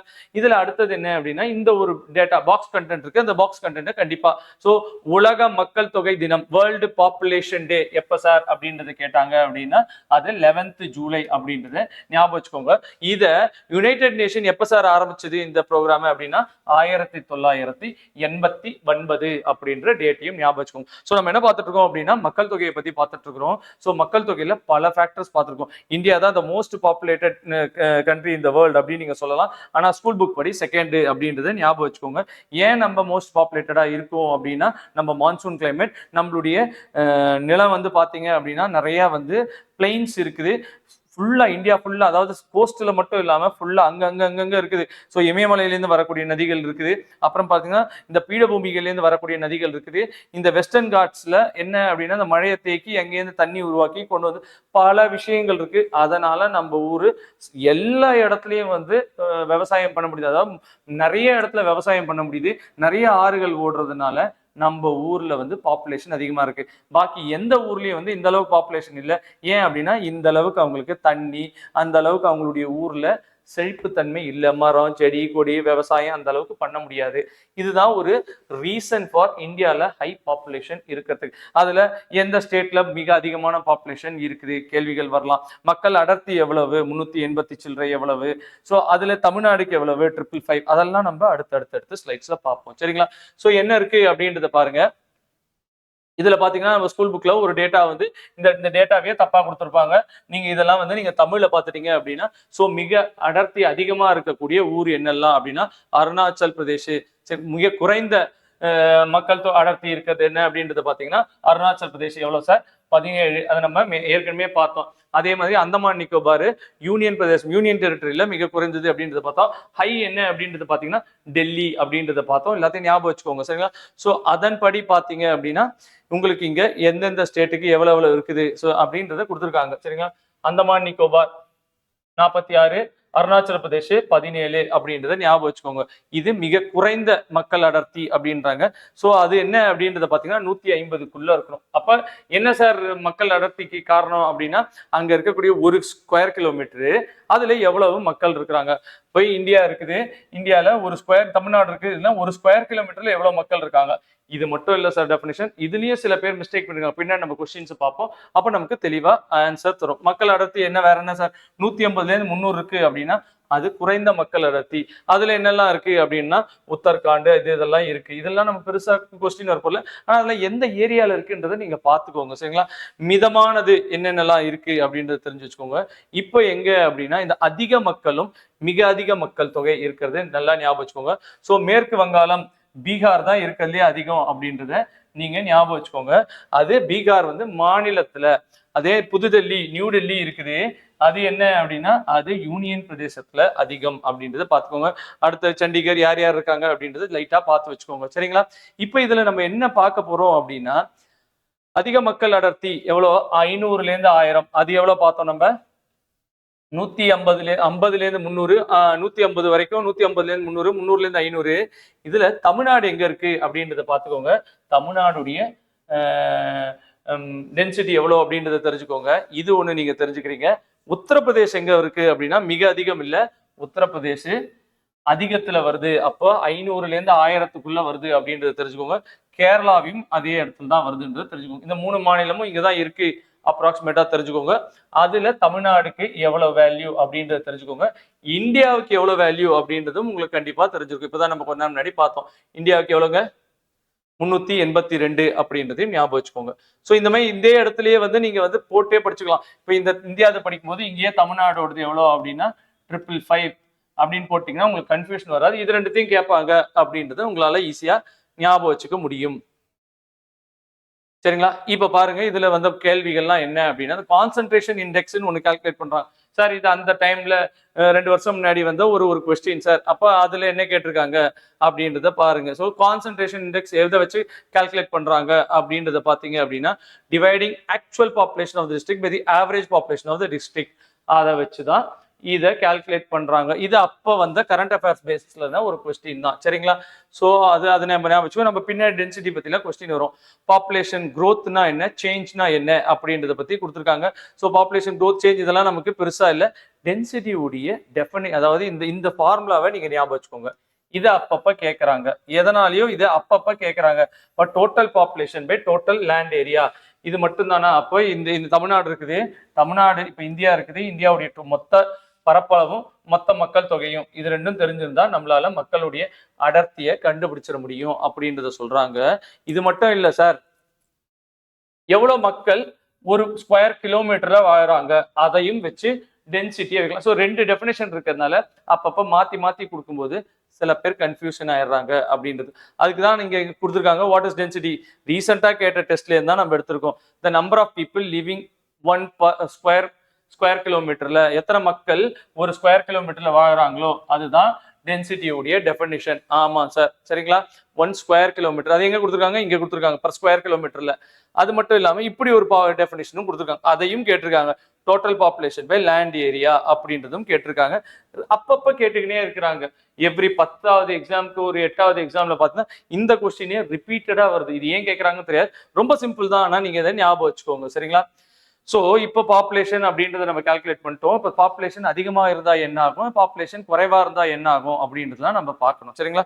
ஸோ அதெல்லாம் நம்ம பார்த்தா தான் நமக்கு வந்து தெரிய வரும் சரிங்களா. ஓவர் பாப்புலேஷன் அப்போ என்ன ஆகும், அந்த பாப்புலேஷன் அந்த நாட்டு அந்த மாநிலத்துல ரொம்ப அழுத்தம் இருக்கும், அவங்களுக்கு உணவு கொடுக்கணும், அவங்களுக்கு தண்ணி கொடுக்கணும், அவங்களுக்கு வீடு கட்டி கொடுக்கணும், அவங்களை ஏழை மக்கள்லாம் மேலே கொண்டு வரணும், ஏற்றத்தாழ்வு இல்லாம இருக்கணும், பொல்யூஷன் கிரியேட் ஆகும். அப்போ மக்கள் தொகை அடர்த்தி அதிகமாக பொல்யூஷன், அப்போ விவசாயம் நிறைய பண்ணணும், தண்ணி நிறைய தேவைப்படும். அப்போ அந்த ஊர்ல இருக்க வேஸ்ட் ட்ரைனேஜ் சிஸ்டம் கொண்டு போய் வேற எங்கேயா மிக்ஸ் பண்ணணும். அவங்க வீட்டுல இருந்து வரக்கூடிய குப்பைகள், அங்க இண்டஸ்ட்ரீஸ் டெவலப் ஆகும், அதுல இருந்து வர குப்பைகள். இப்போ இந்த மாதிரி நிறைய பிரச்சனைகள் பாப்புலேஷன் அதிகமாச்சுன்னா இருக்கும். அதே நேரத்துல ஹெல்த் டிசீசஸ்லாம் வரும். ஸோ இதை எல்லாத்தையுமே வந்து கட்டுப்படுத்தணும். ஸோ இது வந்து ஒரு பாப்புலேஷன் ஜாஸ்தி ஆச்சுன்னா அது ஒரு பிரச்சனை இருக்கு. இன்னொரு நன்மை என்ன இருக்கு அப்படின்னா பாப்புலேஷன் அதிகமாச்சு அப்படின்னா அந்த ஊர்ல நிறைய பொருள் உற்பத்தி பண்ணலாம். ஏன்னா லேபர்ஸ் நிறைய இருப்பாங்க. அப்ப சீப் லேபர்ஸ் கிடைக்குது அப்படின்னா உற்பத்தி மார்க்கெட் இருக்கும். அந்த மார்க்கெட்ல அவங்களே கன்சியூம் பண்ணும். ஸோ இதுக்கு வந்து அட்வான்டேஜஸும் இருக்கு, டிஸ்அட்வான்டேஜஸும் இருக்கு. இதெல்லாம் பல விஷயங்கள் இருக்கு. இதெல்லாம் எக்கனாமிக்ஸ்ல நீங்க டீட்டெயில்டா பார்ப்பீங்க. ஸோ இதுல நம்ம வந்து இதை பத்தி என்னெல்லாம் இருக்கு அப்படின்றத மட்டும் பார்த்துருப்போம். சரிங்களா? ஸோ இந்த மக்கள் தொகையை கட்டுப்படுத்தி வைக்கணும் அப்படின்றதுக்காக இந்தியாவில எப்ப சார் முதல்ல ஸ்டெப் எடுத்தாங்க அப்படின்ற ஒரு கேள்வி கேட்டா அது 1952ல அரசாங்கம் அபிஷியலா ஸ்டார்ட் பண்ணுச்சு. ஸோ 1952ல அதுக்கப்புறம் நிறைய ஸ்டெப்ஸ்லாம் எடுத்துச்சு. அதெல்லாம் நீங்க எக்கனாமிக்ஸ்ல படிப்பீங்க. இந்த பாக்ஸ் கண்டென்ட் இருக்கு. 1952ல சரிங்களா ஒரு பாலிசியை அனௌன்ஸ் பண்ணாங்க. என்ன அப்படின்னா மக்கள் தொகை பர்த் கண்ட்ரோல்ல கட்டுப்படுத்தணும் அப்படின்ட்டு பல பாலிசிஸ் அதுக்கப்புறம் வந்துச்சு. சரிங்களா? பாஸ்கெட் ஆஃப் பூல் அது இதுன்னு நிறைய கொண்டு வந்தாங்க. ஃபர்ஸ்ட் ஸ்டார்ட் பண்ணது என்ன அப்படின்னா 1952ல. ஸோ அப்ப எதுக்கு சார் அப்படின்னா இந்தியாவுடைய பாப்புலேஷன் எப்படி வளர்ந்து வந்துச்சு அப்படின்றத தெரிஞ்சிடும். அப்ப 1901ல எப்படி இருந்துச்சு, 1911ல எப்படி இருந்துச்சு, 1921ல எப்படி இருந்துச்சு, 51ல இருந்துச்சு. அப்ப எதெல்லாம் அப்பப்ப கேட்கறாங்க. அப்ப நம்மளுடைய கிராஃப் எப்படி இருந்துச்சு அதுதான் இங்க காமிச்சிருக்காங்க. எங்கெங்கெல்லாம் கேள்வி கேட்கறாங்க, ஏன் எங்கெல்லாம் கேள்வி கேட்கறாங்க அப்படின்றத பாத்தீங்க அப்படின்னா 1901ல இருந்து 1911ல நம்மளுடைய பாப்புலேஷன் இன்க்ரீஸ் ஆச்சு. அப்போ நம்மளுடைய லாஸ்ட் இந்த 100 வருஷத்துல எப்ப சார் டிக்ரீஸ் ஆச்சு? பாப்புலேஷனும் டிக்ரீஸ் ஆச்சு, growth ரேட் வளர்ச்சி விகிதமும் டிக்ரீஸ் ஆனது 1921ல. பாப்புலேஷன் இன்க்ரீஸ் தான் ஆச்சு, ஆனா வளர்ச்சி விகிதம் மட்டும் குறைஞ்சது எப்ப சார் அப்படின்னா 1951ல. பாப்புலேஷன் பயங்கரமா இன்க்ரீஸ் ஆச்சு எப்ப சார் அப்படின்னா 1961ல. அதுக்கப்புறம் சராசரியா வளர்ந்துக்கினே வந்துச்சு. அப்புறம் 2001 2011லாம் அப்படியே வளருது பாப்புலேஷன், ஆனா growth ரேட்டு கொஞ்சம் கொஞ்சமா குறையுது, அது தெரிய வருது அப்படின்றத சொல்றாங்க. அப்ப இதுதான் நம்மளுடைய growth ரேட். ஏறத்தாழ 4ல இருந்து 5 மடங்கு 1901ல நம்மளுடைய பாப்புலேஷன் எப்படி இருந்துச்சு, 2001ல நம்மளுடைய பாப்புலேஷன் எப்படி இருந்துச்சு, ஏறத்தாழ 5 மடங்கு நம்ம பாப்புலேஷனை இன்க்ரீஸ் பண்ணியிருக்கோம் அப்படின்றத சொல்றாங்க. ஸோ நம்ம என்னெல்லாம் இங்க ஃபேக்டர் படிச்சிருக்கோம் அப்படின்றத பார்த்தீங்கன்னா 1901ல இருந்து 1911க்கு பயங்கரமா இருந்துச்சு. 1911ல இருந்து 21 பல காரணங்கள்னால டிசீசஸ் இருந்துச்சு, எக்கனாமிக் ஃபேக்டர்ஸ், பசி பஞ்சம்னா பல காரணங்கள்னால 1921ல பாப்புலேஷன் டிக்ரீஸ் ஆச்சு, growth ரேட்டும் டிக்ரீஸ் ஆச்சு. 51ல பாப்புலேஷன் இன்க்ரீஸ் ஆச்சு, ஆனா growth ரேட் மட்டும் டிக்ரீஸ் ஆச்சு. 61ல பாப்புலேஷன் பயங்கரமா கிட்டத்தட்ட ஏறத்தாழ 2% இன்க்ரீஸ் ஆச்சு அப்படின்றத சொல்றாங்க. அதுக்கப்புறம் போக போக போக போக குறைய ஆரம்பிக்குது. 2001 2011லாம் பாப்புலேஷன் இறங்கிட்டே வருது. 2001ல 100 கோடி பாப்புலேஷனை தொட்டோம். இந்த ஃபேக்ட் எல்லாம் ஞாபகம் வச்சுக்கோங்க. இல்ல எக்கனாமிக்ஸ்லயே நீங்க படிச்சிருப்பீங்க, இங்கேயும் நம்ம படிச்சிருவோம். So the period stagnant population growth எப்ப சார் இருந்துச்சு அப்படின்னா 1901ல இருந்து 1921 வரைக்கும் பாத்தீங்க அப்படின்னா சராசரியா நம்மளுடைய பாப்புலேஷன் வளர்ந்துகிட்டே போகுது அப்படின்றத சொல்றாங்க. 21ல இருந்து 51 வரைக்கும் எப்படி இருந்துச்சு அப்படின்னா இந்தியன் பாப்புலேஷன் பயங்கரமா வளர்ந்து பீரியட் ஆஃப் ஸ்டெடி growth ஓரளவுக்கு வளர்ந்துகிட்டே போகுது அப்படின்றது தெரிஞ்சுக்கோங்க. சரிங்களா? இங்க பெருசா வளரல, இங்க ஸ்டெடியா வளர்ந்துட்டே இருக்கு, நிலையான வளர்ச்சி வந்துகிட்டே இருக்கு. எந்த வருஷம் சார்? 21ல இருந்து 51 வரைக்கும். அதுக்கப்புறம் பாத்தீங்க அப்படின்னா 51ல இருந்து 81ல மிக வேகமாக வளர்ந்துச்சு அப்படின்றத நீங்க ஞாபகம் வச்சுக்கோங்க. பயங்கர ஃபாஸ்டா வளர்ந்தோம். இந்த பீரியட் வந்து பாப்புலேஷன் எக்ஸ்ப்ளோஷன் அப்படின்றத சொல்றாங்க. சரிங்களா? மக்கள் தொகை வெடிப்பு அப்படின்றத சொல்றாங்க. சரிங்களா? 51ல இருந்து 81ல நம்ம மிக வேகமா வளர்ந்தோம். அப்புறம் பாத்தீங்க அப்படின்னா மக்கள் தொகை வளர்ந்துட்டு வருது, ஆனா குறையறதுக்கான எல்லா வித சிம்பிள்ஸும் வந்துருச்சு. எப்ப சார்? 1981ல இருந்து 2011 வரைக்கும். சரிங்களா? ஸோ நமக்கு நிறைய சிஸ்டம்ஸ் வந்துருச்சு. ஸோ குறையறதுக்கான நிறைய சான்சஸ் வந்துருச்சு அப்படின்றத சொல்றாங்க. ஸோ மக்கள் தொகை வளர்ந்துட்டு இருக்குது, ஆனா வளர்ச்சி விகிதம் குறைஞ்சுக்கிட்டே வருது. சரிங்களா? இந்த பாயிண்ட் எல்லாம் நீங்க ஞாபகம் வச்சுக்கோங்க. 1921ல என்ன நடந்துச்சு, 1951ல என்ன நடந்துச்சு, 1961ல என்ன நடந்துச்சு, 2001ல என்ன நடந்துச்சு, இதெல்லாம் தெளிவா நீங்க தெரிஞ்சு வச்சுக்கோங்க. இதுல எக்கனாமிக்ஸ்லயும் நீங்க படிச்சிருப்பீங்க. ஸோ அதே கண்டென்ட் தான் இங்கேயும் ஜியோகிராஃபிலையும் கொடுத்துருக்காங்க. சரிங்களா? ஸோ இதுல இருந்து ஒரு கொஸ்டின் நம்ம பார்ப்போம். சரிங்களா? இதுல நம்ம என்ன எடுத்திருக்கோம் அப்படின்னா லாஸ்ட் இந்த 2-3 இயர்ஸ்ல கொஞ்சம் டஃபா இருக்க கொஸ்டின்ஸையும் லைட்டா நம்ம பார்த்துட்டே போயிடுவோம். சரிங்களா? ஸோ என்ன கொடுத்துருக்காங்க அப்படின்றத பாருங்க. Which of the following statements are true about population growth of India அப்படின்றத சொல்றாங்க. இந்தியாவின் மக்கள் தொகை வளர்ச்சி பற்றி பின்வரும் கூற்றுகளில் சரியானவை எவை அப்படின்றத கேட்டிருக்காங்க. என்னெல்லாம் அப்படின்றத பாத்தீங்க அப்படின்னா இந்த 1996 1996, 1961, 1971, 2001 இந்த டேட்டாஸ் எல்லாம் கொஞ்சம் தெரிஞ்சு வச்சுக்கோங்க. இதெல்லாம் நிறைய மாற்றங்கள் நடந்திருக்கு. அதனால இந்த டேட்டாஸை தெரிஞ்சு வச்சுக்கிறது நல்லது. நம்ம ஒரு சில டேட்டாஸை நம்ம தெரிஞ்சு வச்சுக்கிறது நல்லது. ஏன்னா அதுல ரிப்பீட்டடா கொஸ்டின்ஸ் வருது. இப்போ பீகார், உத்தரப்பிரதேஷ், மத்திய பிரதேஷ், ராஜஸ்தான், ஒரிசா இதெல்லாம் என்ன சொல்றாங்க அப்படின்னா, நம்ம முன்னாடியே பார்த்தோம். இந்த எல்லாத்தையும் பிமாரு ஸ்டேட் அப்படின்றத சொல்றாங்க. இந்த பிமாரு ஸ்டேட் உடைய டீட்டெயில்ஸை கொஞ்சம் நீங்க தெரிஞ்சு வச்சுக்கோங்க. பிமாருனா ஹிந்தி வார்த்தைங்க, உடம்பு சரியாத ஒரு ஆளுக்கு பேர் தான் பிமாரு அப்படின்றாங்க. அந்த மாநிலங்கள் தான் இது அப்படின்றத சொல்றாங்க. இதுல என்ன சொல்றாங்க அப்படின்னா 44% ஆஃப் பாப்புலேஷன் இங்க தான் இருந்தாங்க. சரிங்களா? 1996 படி. அப்புறம் என்ன சொல்றாங்க? சரிங்களா? அடுத்தது தி ஸ்டேட்ஸ். இதுல ஏதோ மிஸ்டேக்ஸ் இருக்காமே தோணுதுங்க. பீகார், உத்தரப்பிரதேஷ், மத்திய Pradesh, Rajasthan, Orissa which constitute 44% of total population of India. Bihar, Uttar Pradesh, மத்திய Pradesh and Orissa which constitute 48% of total population in India. சரிங்களா? இதோடைய ஆன்சர்ஸ் நம்ம இன்னொரு தடவை பார்த்துருவோம். சரிங்களா? நெக்ஸ்ட் நம்ம என்ன அப்படி நெக்ஸ்ட் கிளாஸ்ல நான் அதுக்கான ஆன்சர் என்ன அப்படின்றத சொல்றேன். சரிங்களா? இது இந்த மாதிரி ஒரு சில சமயத்துல என்னன்னா டஃப் கொஸ்டின்ஸ் கேட்டுருவாங்க. நம்ம ரேர் ஒகேஷன்ஸ்ல அந்த மாதிரி கொஸ்டின்ஸையும் பார்த்துக்கணும். இந்த கொஸ்டின்ஸ் எல்லாமே நம்ம எங்கேருந்து எடுத்துருக்கோம் அப்படின்னா இந்த லாஸ்ட் 2 இயர்ஸ்ல என்னெல்லாம் கேட்டிருக்காங்களோ அதை மட்டும் தான் நம்ம கேட்டிருக்கோம் உங்களுக்கு. சரிங்களா? அது மட்டும் தான் நான் போட்டிருக்கேன். அதுக்கான ஆன்சர்ஸ் நான் உங்களுக்கு சொல்றேன். அடுத்தது என்ன அப்படின்றத பார்த்தோம். ஸோ இதோடைய பர்த் ரேட் என்ன, நம்மளுடைய டெத் ரேட் என்ன, நம்ம நாட்டில் அந்த மாதிரிலாம் பல விஷயங்கள் இருக்கும். அதெல்லாம் எக்கனாமிக் செக்ஷன்ஸ்ல உங்களுக்கு டீட்டெயில்டா பாக்ஸாக கொடுத்து கவர் பண்ணியிருப்பாங்க.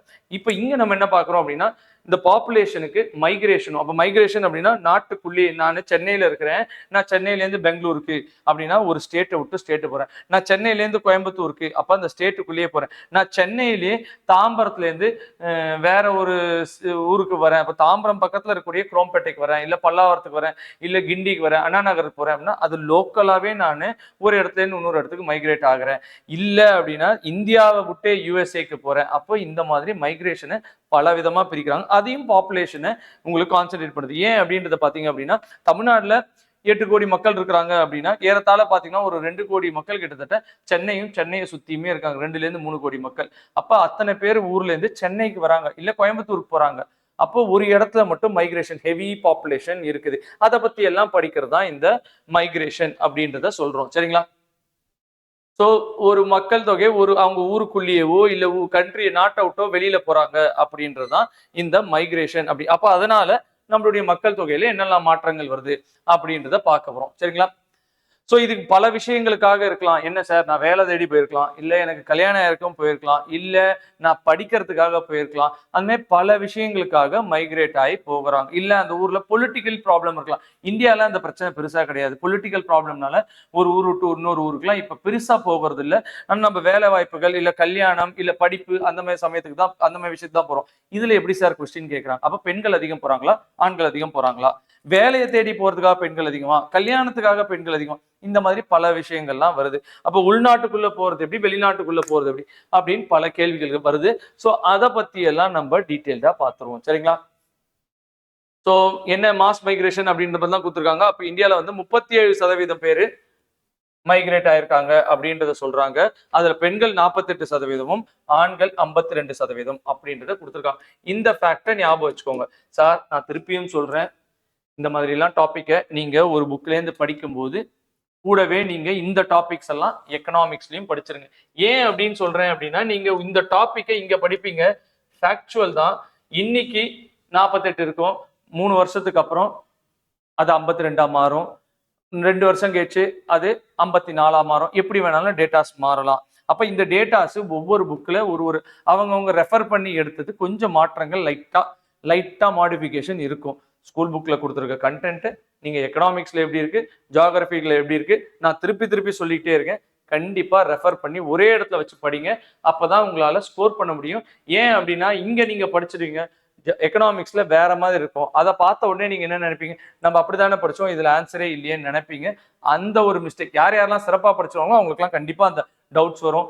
அந்த டவுட்ஸை நீங்க தெரிஞ்சுக்கணும், அதை நீங்க சார்ட் அவுட் பண்ணணும். அப்படின்னா இதே டாபிக் எக்கனாமிக்ஸ்ல எங்க இருக்குன்றதை பார்த்துட்டு ஒன்னு இந்த டேட்டாவை எடுத்து அங்க எழுதுங்க, அந்த டேட்டாவை எடுத்து இங்க எழுதுங்க. கன்ஃபியூஷனை விட்டுக்கோங்க. சரிங்களா? ஸோ பாப்புலேஷனுடைய கம்போசிஷன். ஸோ நம்ம சென்செக்ஸ் எடுத்தாச்சு, பாப்புலேஷன் கம்போசிஷன். ஸோ 5 வயசுக்குள்ள இருக்கக்கூடிய குழந்தைகள் எத்தனை, 6 வயசு 0 to 6ல இருக்கக்கூடிய குழந்தைகள் எத்தனை, அப்புறம் 60 வயசுக்கு மேல 65 வயசுக்கு மேல இருக்கக்கூடிய வயதானவர்கள் எத்தனை பேர் இருக்காங்க. அப்ப எதுக்கு சார் இது கால்குலேட் பண்றோம்?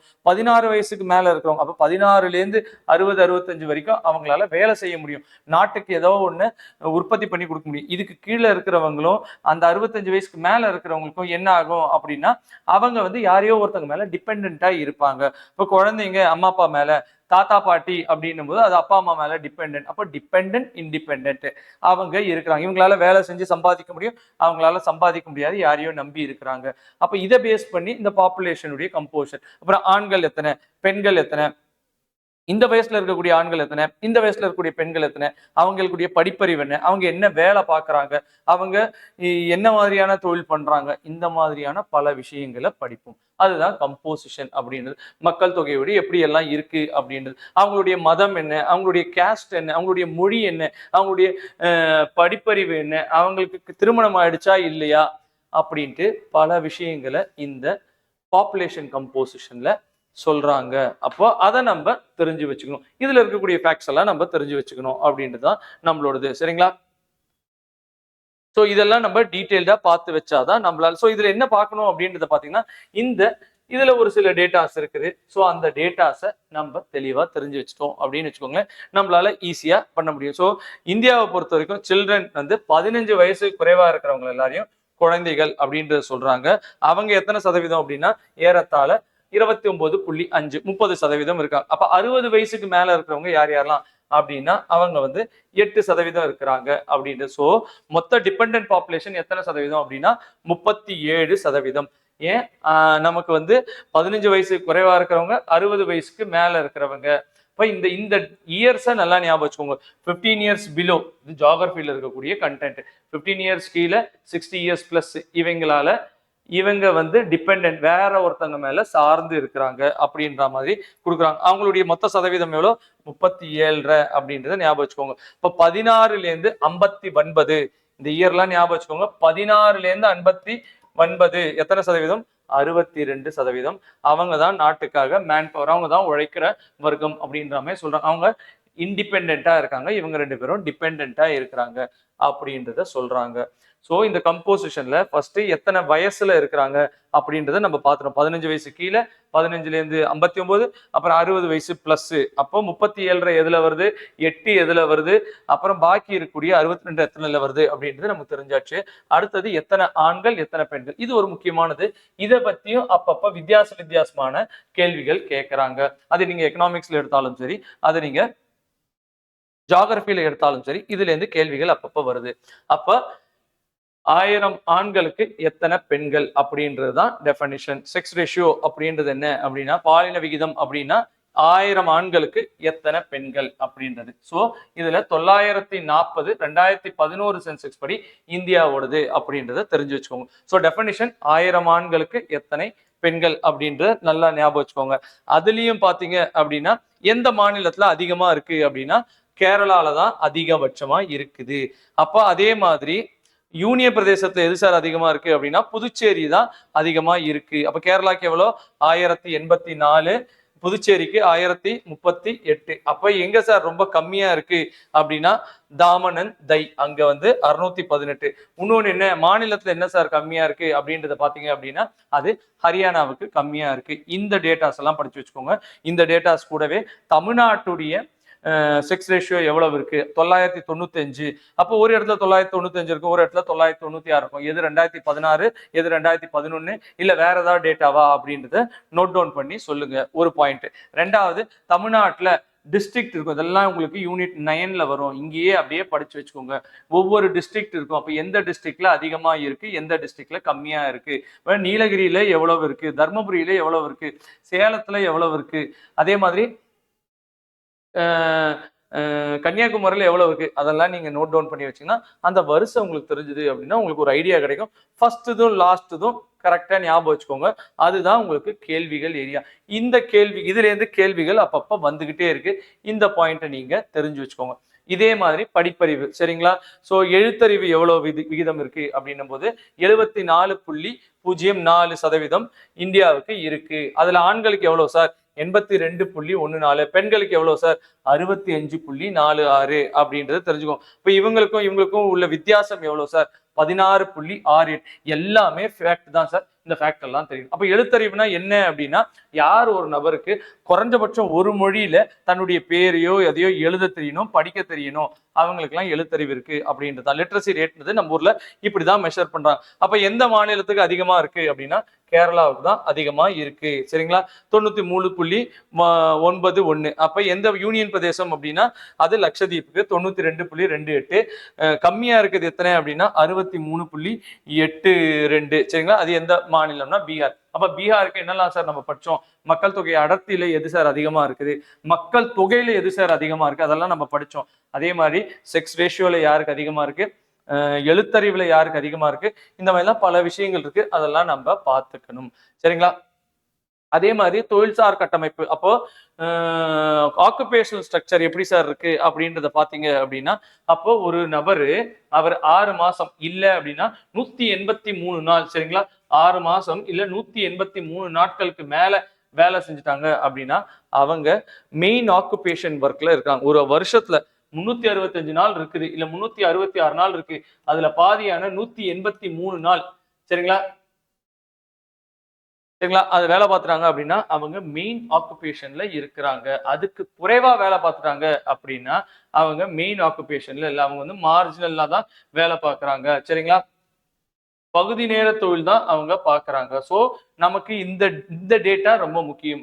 ஸோ 6 மாதம் இல்ல 183 நாட்கள் அப்படின்றது ஞாபகம் வச்சுக்கோங்க. அப்ப 184க்கு மேல பண்ணிட்டாங்க அப்படின்னா அவங்க வந்து மெயின் ஒர்க்கர்ஸ். அவங்க வருஷம் ஃபுல்லா வேலை பார்த்த மாதிரி தான் நமக்கு கன்சிடர் பண்றோம் சரிங்களா.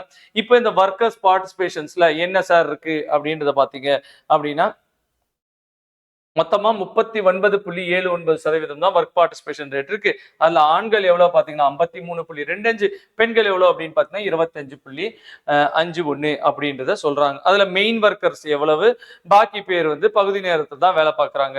இப்ப இதுல 75% பேரு மெயின் ஒர்க்கர்ஸாவும் பகுதி நேரமா 24.7. இந்த மாதிரி ஃபேக்ட், இந்த அளவுக்கு நம்ம ஃபேக்ட் தெரிஞ்சுக்கலாலும் இந்த ஃபேக்ட் எல்லாம் நம்ம தெரிஞ்சு வச்சுன்னா நமக்கு ஒரு கொஸ்டின் கேட்டா நம்மளால இந்த ஃபேக்ட் 6 மாசம் 183 நாள் இந்த ஃபேக்ட் எல்லாம் நம்ம தெரிஞ்சு வச்சணும் அப்படின்னா என்ன கேள்வி கேட்டாலும் நம்மளால ஆன்சர் பண்ண முடியும். ஸோ இந்த மாதிரி பாப்புலேஷன்ஸ்ல ஃபேக்ட். ஸோ நம்ம ஜியாகிரபி ஃபுல்லாவே பார்த்துட்டு வரோம் அப்படின்னா நிறைய ஃபேக்ட் பேஸ்ட்ல தான் கொஸ்டின்ஸ் வருது. அதுதான் நான் உங்களுக்கு ப்ரீவியஸ் இயர் கொஸ்டின்ஸும் கிளாஸ் எடுக்கும் போதே அப்படியே காமிச்சிட்டே வரேன். ஸோ தட் உங்களுக்கு அதை பத்தி பர்ஃபெக்டா தெரிய வரும் சரிங்களா. இப்போ இந்த பாப்புலேஷன் அதிகமா இருக்கிறதுனால என்ன நடக்குது, என்னெல்லாம் வேலை நடக்குது, ஸோ மக்கள் தொகை அடர்த்தி ஜாஸ்தி ஆகுது, வேலை வாய்ப்புகள் குறையுது, இல்ல அவங்களுடைய வாழ்க்கை தரம் குறையுது, உணவு பற்றாக்குறை ஆகுது, பல விஷயங்கள், சுற்றுச்சூழல்லாம் பாதிக்கப்படுது, இதெல்லாம் பல விஷயங்கள் இருக்கு சரிங்களா சார். இப்போ நம்ம என்ன பண்றோம் அப்படின்னா இப்போ இவ்வளவு பேர் இருந்துட்டாங்க, இவங்க எப்படி செட்டில் ஆயிருக்காங்க, இவங்க வந்து இப்ப நகரத்துல இருக்கிறாங்க அப்படின்னா எப்படி செட்டில் ஆக முடியும், கிராமத்துல இருக்காங்கன்னா எப்படி செட்டில் ஆகுறாங்க, இவங்களுடைய காலங்காலமா செட்டில் ஆயிட்டு இருக்காங்க அப்படின்னும் போது அந்த ரிவரை ஒட்டி எப்படி இருந்தாங்க சரிங்களா. அப்புறம் ரோடு கன்ஸ்ட்ரக்ஷன் ஆனவுடனே எப்படி பண்ணாங்க, ரோடு கன்ஸ்ட்ரக்ஷன்ஸ் என்னென்ன விதத்துல இருக்கு, அதுமே பல விஷயங்களை நம்ம இப்போ பார்ப்போம் சரிங்களா. எப்படி எல்லாம் செட்டில் ஆனாங்க அப்படின்றத நம்ம பார்ப்போம். அந்த காலத்துல வந்து குடிசை கட்டி இருந்தாங்க, மண்ணிலேயே வீடு கட்டியிருந்தாங்க. அதுக்கப்புறம் கொஞ்சம் கொஞ்சமா வந்து அது நகரம் ஆகுது, கிராமம் ஆகுது. அப்ப கிராமம் அப்படின்னா என்ன சார் அப்படின்னா ஒரு ஊர்ல விவசாயம் பேஸ் பண்ணி இருக்கு, மக்கள் எல்லாம் எஸ்பெஷலி பாத்தீங்க அப்படின்னா ஆண்கள் எல்லாம் விவசாயத்தை நோக்கி இருக்கிறாங்க அப்படின்னாலும் அதோடைய அடர்த்தி வந்து 400 கம்மியா இருக்கு, அதெல்லாம் நம்ம கிராமம் அப்படின்றத சொல்றோம் சரிங்களா. 75% மக்கள் வந்து எஸ்பெஷலி ஆண்கள் வந்து விவசாயத்தை நோக்கி இருக்காங்க அப்படின்னா அது வந்து கிராமப்புறம் இல்ல அப்படின்னா அதே வந்து நம்ம நகரப்புறம் இருக்கும், அடர்த்தி ரொம்ப அதிகமா இருக்கு. ஸோ இப்போ என்னெல்லாம் விதமான செட்டில்மெண்ட் இருக்கு, அப்ப இது ரொம்ப ரேரா இதுல இருந்து கொஸ்டின்ஸ் வந்து நம்ம ஜஸ்ட் தெரிஞ்சு வச்சுப்போம் என்னென்ன இருக்கு அப்படின்றது. ஸோ என்ன அப்படின்னா செவ்வக வடிவத்துல எல்லா வீடும் இருக்குது. அப்ப இந்த வீடை பாருங்க ரெக்டாங்குலர் பேட்டர்ன்ல இருக்கு. இந்த ரோடு இப்படி இருக்கு, இந்த ரோடு இப்படி இருக்கு, இந்த ரோடு இப்படி இருக்கு அப்படின்னா என்ன சார், எல்லாம் ரெக்டாங்குலர் தான் இருக்குது ஸோ எல்லாமே ஸ்ட்ரெயிட்டா இருக்கு. அப்ப இந்தியால எங்க சார் இந்த மாதிரி இருக்கு? இப்ப பிளான்டு ஊர் எங்கெங்க இருக்கோ அங்கெல்லாம் இந்த மாதிரி இருக்கும். ஒரு பியூட்டிஃபுல் எக்ஸாம்பிள் நம்மளுடைய சண்டிகர்ல பாத்தீங்கன்னா இப்படிதான் நிறைய ரோடு இருக்குது. டெல்லியிலயும் நிறைய இடத்துல இந்த மாதிரி தான் இருக்குது. இதெல்லாம் வந்து நம்ம என்ன சொல்றோம், ரெக்டாங்குலர் பேட்டர்ன் அப்படின்றத சொல்றாங்க. இந்தியால இதுக்கெல்லாம் எங்கெங்க இருக்கு அப்படின்றது சின்ன சும்மா நெட்ல கூகுள் பண்ணி பார்த்து தெரிஞ்சுக்கோங்க சரிங்களா. அடுத்தது என்னன்னா, நேர்கோட்டுல இருக்குது வீடு அப்படின்னும் போது என்ன எங்க சார்னா, இந்த கடற்கரை ஓரத்துல இல்ல இந்த ஆறை ஒட்டி இருக்கக்கூடிய வீடுகள், இந்த ரயில்வே ட்ராக்கை ஒட்டி இருக்கக்கூடிய வீடுகள், அதெல்லாம் எப்படி இருக்கும் அப்படின்றத பாத்தீங்கன்னா லீனியரா இருக்கும். அப்ப நேர்கோட்டுல இருக்கும். அப்ப பாத்தீங்கன்னா ரிவர் வேலியில இருக்கக்கூடிய ரயில்வே லைன்ல இருக்கக்கூடிய ரோட ஒட்டி இருக்கக்கூடிய அதெல்லாம் இந்த மாதிரி. இப்ப ரோடு போகுது அப்படின்னா ரோட்டுக்கு இந்த சைட்லயும் சரி இந்த சைட்லயும் சரி வீடா இருக்குது, அந்த சைட்லாம் வீடு இல்லை. அப்ப இந்த மாதிரியான ஒரு டெவலப்மெண்ட் அது வந்து நேர்கோடு குடியிருப்புகள் அப்படின்றத சொல்றாங்க. இந்த மாதிரி பேட்டர்ன்ஸ் எல்லாம் நீங்க தெரிஞ்சு வச்சுக்கோங்க போதும் சரிங்களா. இந்த ஆறை ஒட்டி இருக்கிறதுல நம்ம கங்கையை ஒட்டி இருக்கிறது அதுமே பல இடத்துல நம்மளால பார்க்க முடியும் சரிங்களா. சர்க்குலர் பேட்டர்ன் சரிங்களா, வட்ட வடிவத்துல இருக்குது அப்படின்றத சொல்றாங்க. ஒரு பெரிய ஒரு சென்டர் ஒரு நகரம் இருக்கு, அந்த நகரம் வந்து மெயினா ஒரு பெரிய ஒரு பில்டிங் இருக்கு, அந்த பில்டிங்கை சுற்றி ஃபார் எக்ஸாம்பிள் பாத்தீங்க அப்படின்னா ஒரு சட்டசபை இருக்குது, ஒரு பாராளுமன்றம் இருக்கு. இந்த மாதிரி சில ஊர்கள்ல வந்து ஒரு பாராளுமன்றம் அதை சுத்தி இருக்குது. இல்ல பாத்தீங்க வேட்டிகன் சிட்டி ஒரு சர்ச் இருக்கு, அந்த சர்ச்சை சுத்தி வருது. அந்த மாதிரி இடங்கள்லாம் வந்து இந்த மாதிரி சர்க்குலர் பேட்டர்ன்ல இருக்கும் சரிங்களா. இல்ல ஒரு பாண்டு ஒரு லேக்கு சரிங்களா, ஒரு பாண்டு லேக்கை சுத்தி வரக்கூடிய அதுதான் இங்க எக்ஸாம்பிள். ஒரு சரி பெரிய இது இருக்கு, அதை சுத்தி அப்படியே வீடெல்லாம் வளர்ந்து இருக்குது. அதுதான் இந்த பேட்டர்ன் ஸ்டார் லைக் பேட்டர்ன் அப்படின்றத சொல்றாங்க. அப்போ விதவிதமான ஸ்டார் ஷேப்ல இருக்கு ரோடு அந்த மாதிரி இருக்குன்னும் போது அது நட்சத்திரம் மாதிரி அந்த பேட்டர்ன்ல இருக்குது. எல்லா டைரக்ஷன்லயும் போகுது, ஒரு டைரக்ஷன்ல மட்டும் இல்லை சரிங்களா. முக்கோண வடிவத்துல இருக்கிறது எங்க சார் முக்கோண வடிவத்துல இருக்கு, ரெண்டு ரிவர் வந்து சேருது அப்படின்னா அந்த இடம் எப்படி இருக்கும் அப்படின்னா முக்கோண வடிவத்துல இருக்கும் சரிங்களா. ஒய் ஷேப்டு இல்ல டி ஷேப்ல இருக்குது சரிங்களா. அடுத்த ஒய் ஷேப் டி ஷேப் எங்க இருக்கு, கிராஸ் ஷேப்டு அப்படின்றது என்ன அப்படின்றது பாத்தீங்கன்னா ஏதோ ஒரு பெரிய பெரிய இடத்துல இருக்குது. அந்த இடத்துல எல்லாம் பாத்தீங்க அப்படின்னா இந்த மாதிரி க்ரூசி ஃபார்ம்டு ஷேப்ல இருக்குது. அவங்க பேட்டர்ன் போட்டு டிசைன் பண்ணி வச்சிருக்காங்க சரிங்களா. நெபுலர் அப்படின்றத சொல்றாங்க. ஒரு மெயினான ஒரு ஒரு ஒரு சர்ச்சை சுத்தியோ ஒரு பெரிய காலேஜை சுத்தியோ இப்ப தமிழ்நாட்டிலேயே பாத்தீங்கன்னா அண்ணாமலை யூனிவர்சிட்டி இருக்குன்னா அந்த அண்ணாமலை யூனிவர்சிட்டி பெருசா இருக்கு, அதை சுத்தி வளரக்கூடிய இடத்தெல்லாம் வந்து இந்த மாதிரியான எக்ஸாம்பிள்ஸ்ல கொடுக்குறாங்க. ஸோ இதுதான் வந்து பேட்டர்ன் சரிங்களா. ஸோ பாப்புலேஷனை பார்த்தோம்.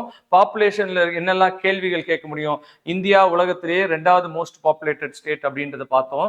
அதுக்கப்புறம் எந்த மாநிலங்கள்ல வந்து அதிக பாப்புலேஷன் இருக்குது, உத்தரப்பிரதேஷ்ல எப்படி இருக்கு, மகாராஷ்டிரால எப்படி இருக்கு, அந்த வரிசைகள்லாம் பார்த்தோம். அப்புறம் அடர்த்தியை பேஸ் பண்ணி பார்த்தோம்.